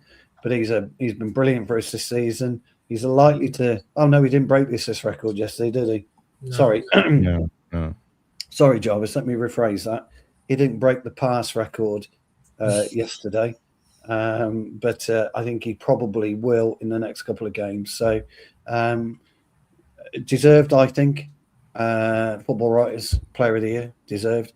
But I think we can deal without him, and I think we should learn to play without him. Johnny?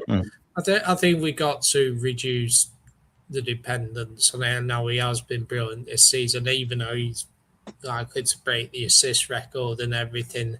What has been pleasing this season, there have been other players that have stepped up, like Casemiro stepped up with goals, Cunha stepped up in recent months, and Bruno early in the season.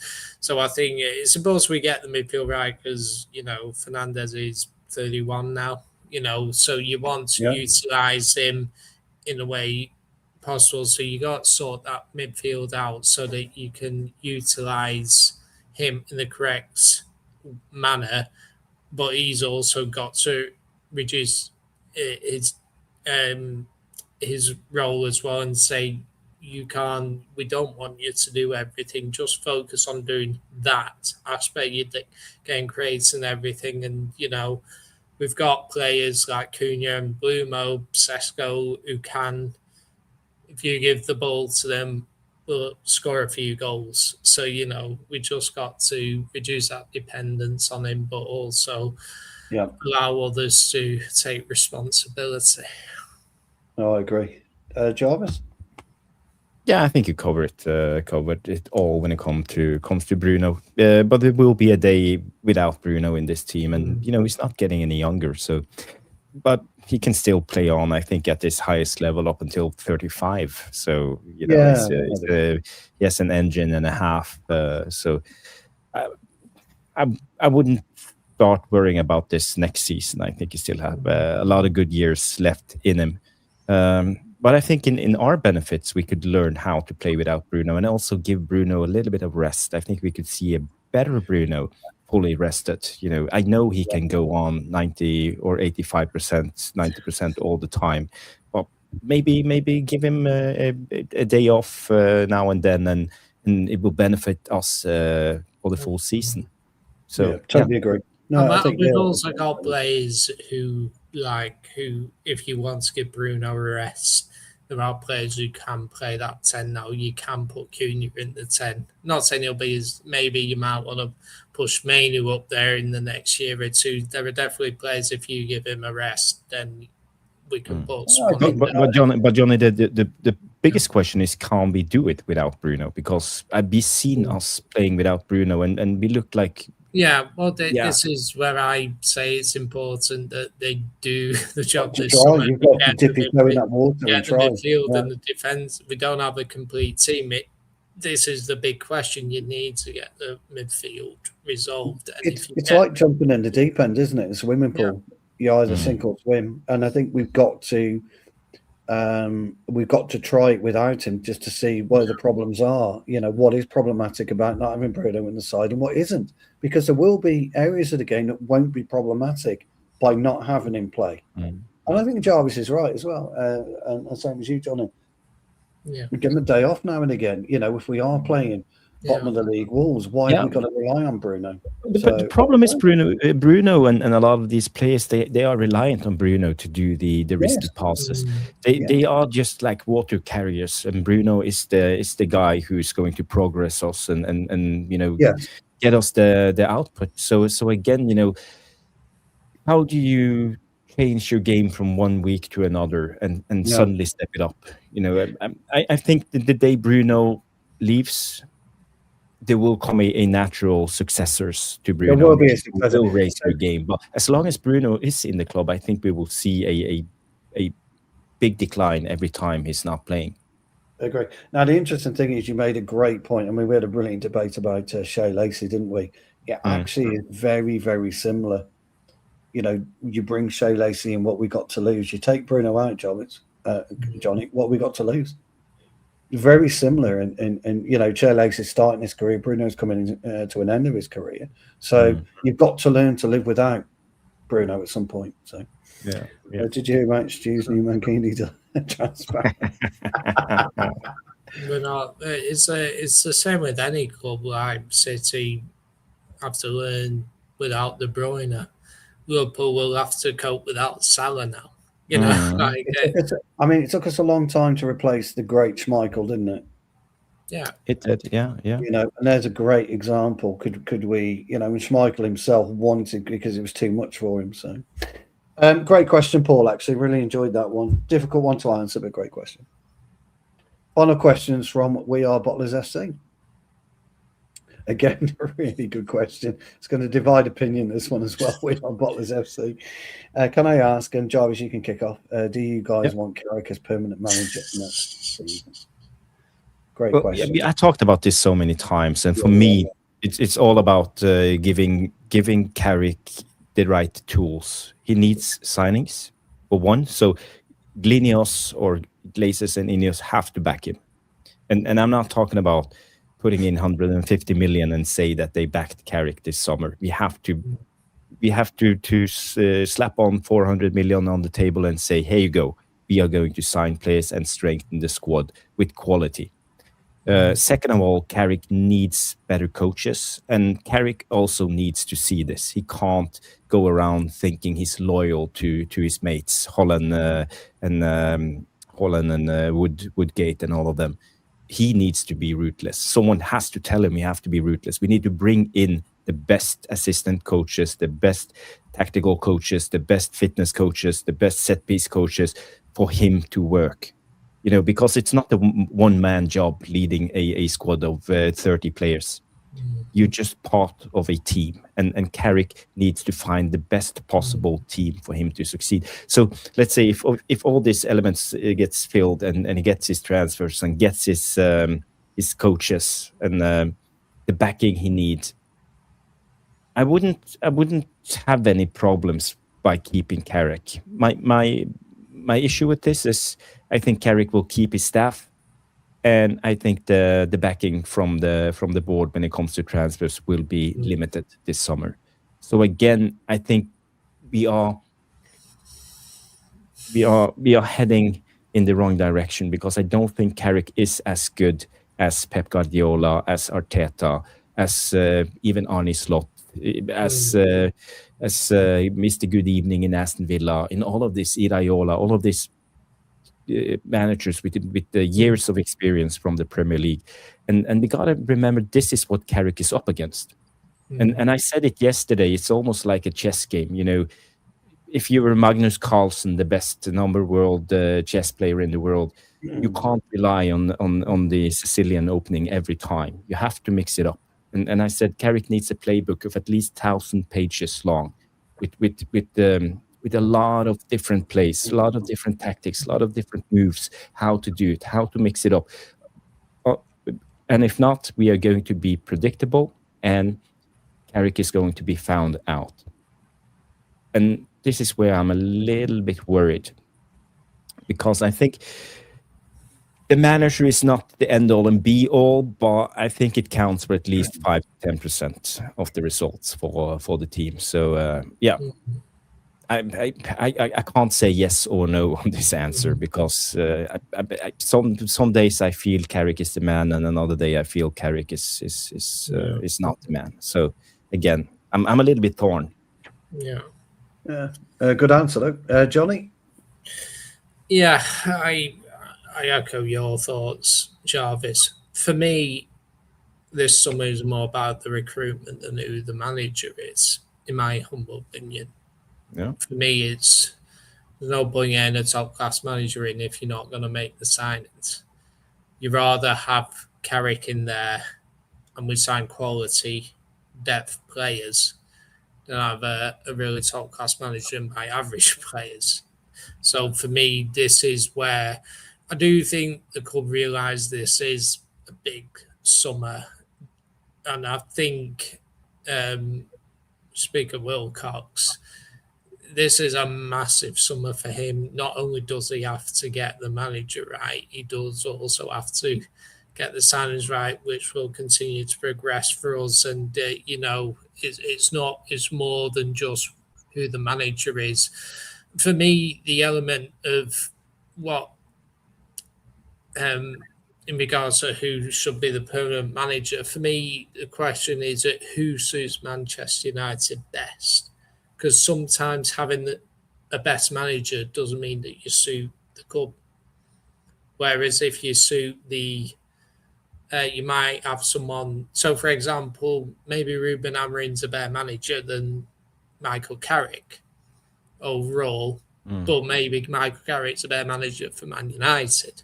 So you have to work out who'd be the best person for that. Ariola's done a good job at Bournemouth. Obviously, anyone would love like Carlo Ancelotti or Luis Enrique or anyone like that, but they're not realistic this summer. So who's the best available? Who will move you forwards as a club? And this is where, for me, it's not straightforward yes or no. I'm personally happy with Carrick. I think he's done a very good job since coming in. For us to qualify for Champions League with 3 games spare, he's done an excellent job in that regard, and he's got the players.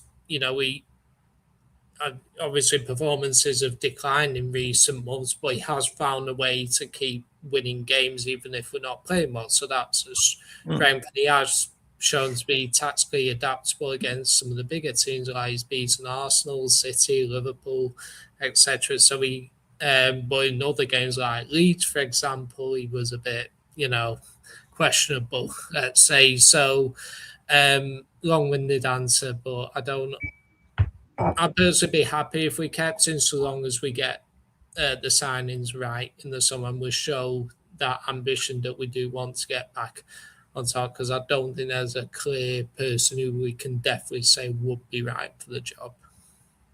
I'm not going to go into a long answer to this one,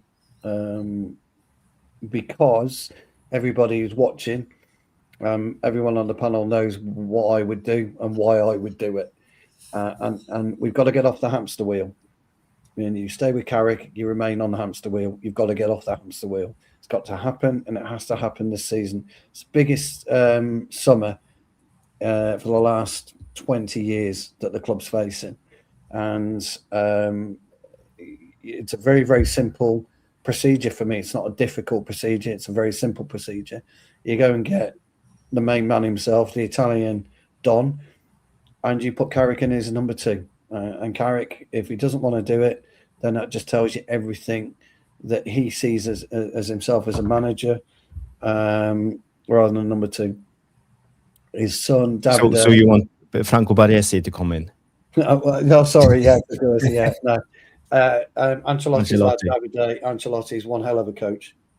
He is one hell of a coach. I read an interview with him a few days ago. I was telling them the lads, and the way that they broke down how they got over Pep Guardiola when they were at Real Madrid was something special.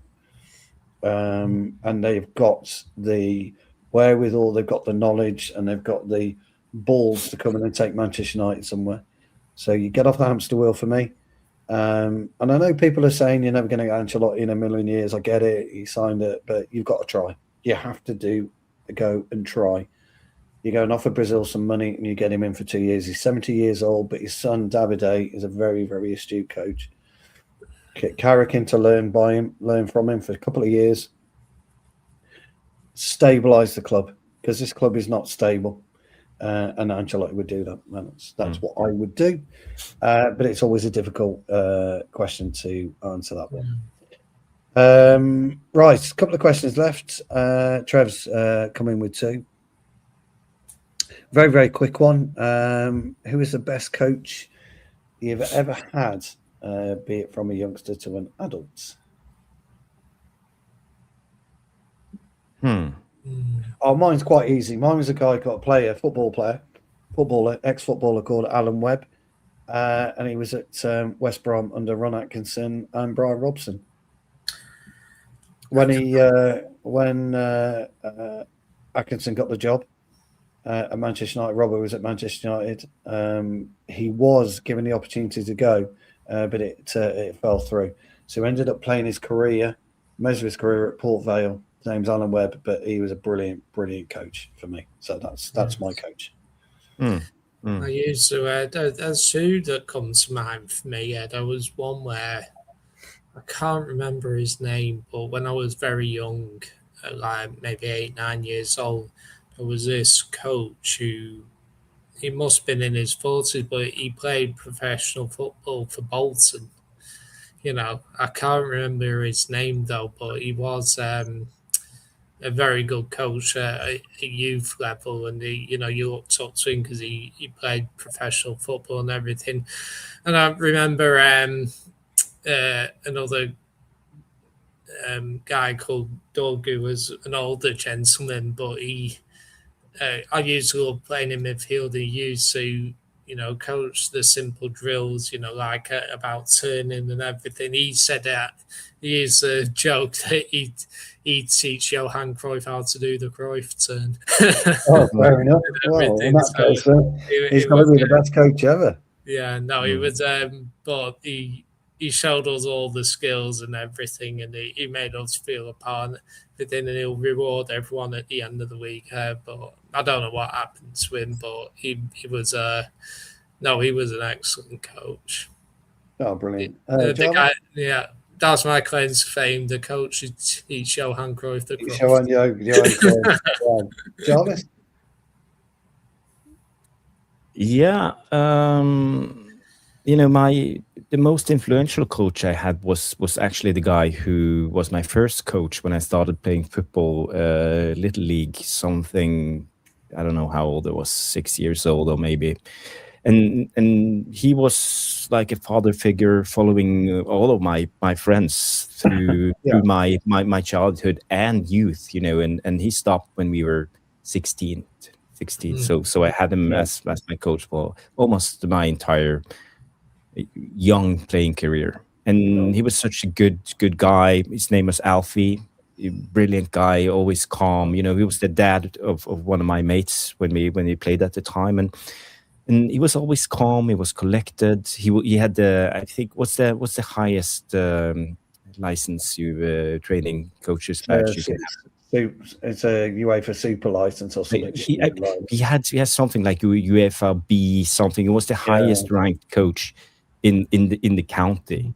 Nice. And he was the guy actually who called me Garincha back in the days. Oh, fuck yeah. And that's also because I used to at that time play as a left winger, cutting in and shooting with my right foot.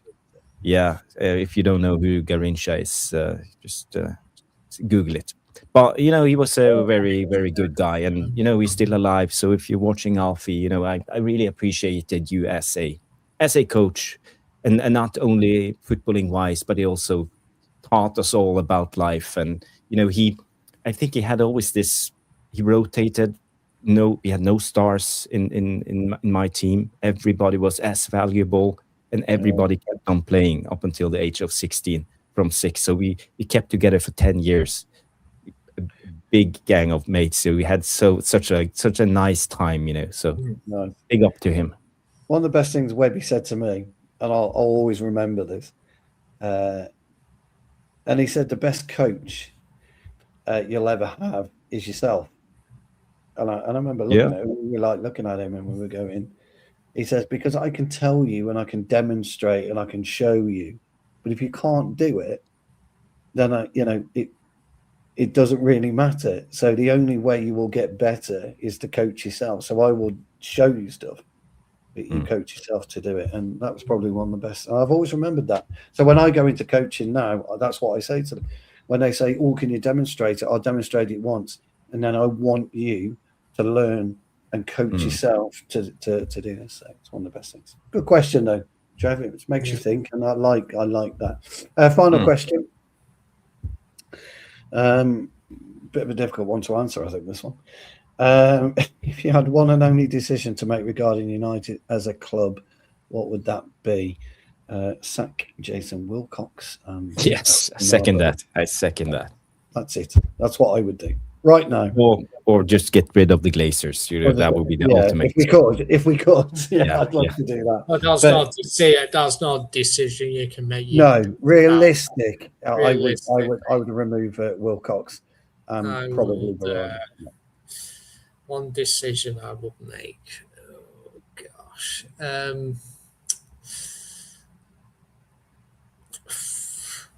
Trying to think now, because of course I'd get rid of the owners, but that'd be an obvious one. One player you can sell, one player you can buy.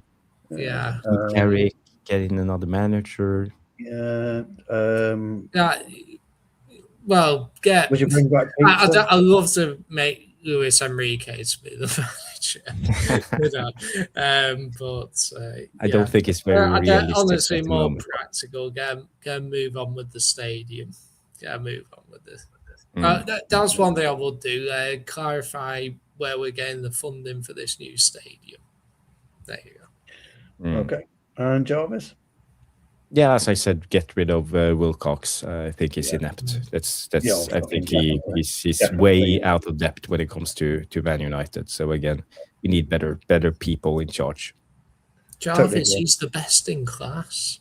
A couple of quick questions for you both from Trev. Trev says, does Johnny Commode do requests for afterlife readings? Just an observation. Okay. Did I see a question about afterlife readings? I haven't seen that one. I guess I could look up some hymns. So if raise you up on the eagle's wings, mate. If Mark was on the show, he'd be asking him about. I'm trying to think of the gospel.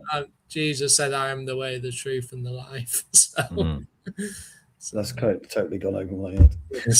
Final question of the evening, ladies and gentlemen, is to I've lost it now. Is to Jarvis. He clearly hasn't seen the chop. That's all I'm going to say. Do you want to show him the chop? Can I find it? Have you got give the me, chop? Give me 2 seconds. He clearly hasn't seen the chop. I mean, otherwise he wouldn't be asking that question, would he? Bloody hell, Trev! Come on. Oh dear. So this is me. This is me playing football at the age of 48. 48. Yeah. So you should see me in my youth. Here he is. Now just look at this. Beautiful use of the hands. And see you, kid. It's a quick wave to him as he gives him the chop. There you go. See you, kid. That was very good. Honestly, why didn't Johan Cruyff? It's like Johan Cruyff did the Cruyff turn. It's like, why was he taught that? In one of the fjords. It's called the chop. It's well known. Yes. It's in the diary. It's the Cruyff turn, Jarvis. the Jarvis chop.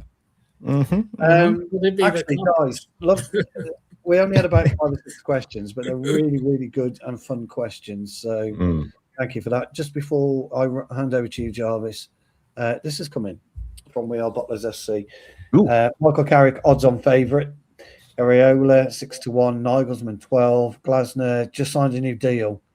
Oh no, he didn't. Sorry, Hunsler from Brighton signed a new deal. Hursler, yeah. Glasner 14-1, Southgate 16. Ancelotti's in there. He's in there. Oh, I'm in with a chance. Are you saying there's a chance? There's a chance. 28-1 fucking chance. I'm just about to get me betting app. Getting in. I'm happy with that. We Bottlers FC. We Are Bottlers FC. I'm happy with that. Hursler, sorry, what's Hursler? Just signed a new contract, hasn't he, for Brighton? Yeah. Youngest manager in the Premier League. Yeah. I was the one at Brentford. He's young, isn't he? Ross, I'm not quite sure. Pork chop.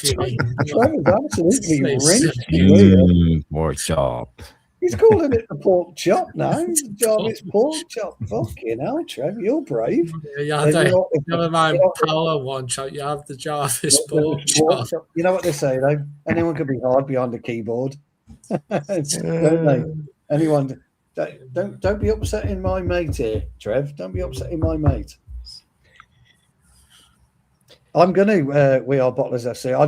Honestly, I think, and Jarvis knows my reasons because I've explained it in quite depth, haven't I? That's my reasons for it. I think there's a better option out there. But anyway, I'm going to hand back over to my old mate. Honestly, guys, these questions were really, really good tonight. Tomorrow night, we are Bottlers FC. If you tune in tomorrow night, we do Jarvis's Corner. We have a much longer Q&A, so come in and get your questions in. Trev, get your questions in, some nice thoughtful ones. Same with you, Bilal. Everyone else, get your questions in for tomorrow. We love Jarvis Corner, don't we, pal? We do. It's the highlight of the week. Always. Starts Monday off. Everybody loves a Jarvis Corner. Yeah. Monday sucks, but because of Jarvis's Corner, it always ends well. We don't have Monday socks anymore. We have Jarvis Corner. Yes. Jarvis Corner. And now, and I'm going to get porkers in this week. I'm going to have pork chops this week, just in so I can honour my old mate. Yes. I'm going to have a pork chop to honour my old mate. Okay, guys, it's been a brilliant show. I want to thank Noradin for jumping on. I want to thank Johnny and Stu and all of you guys. Let's just read out the top.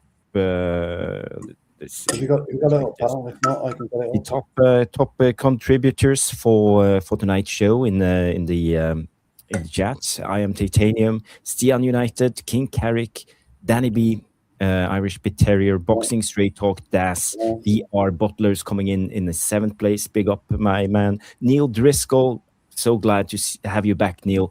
Alex Wang, Tom Porter, Trevor Raid, Vissa, Sean, Thomas Vedinos, King Solbo, Spoiler Alerts, With the Bird, Grace Sheridan, Johnny Commode was also in the live chat. He's that Johnny Commode character. Yeah, he's a brilliant guy. Always good comments. And is it just me? All of you guys, thank you so much for tuning in. It's been a brilliant show.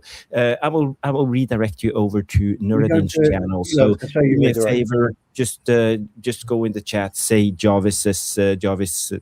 say Tactical Devils Raid in the chat. So there will be no outro tonight, just a redirect over to Nuruddin. So, and I will jump on Nuruddin's channel for 10 minutes and have my say on yesterday's game with Carrick. So guys, it's been a great show. Thank you everybody, and see you on Nuruddin's channel.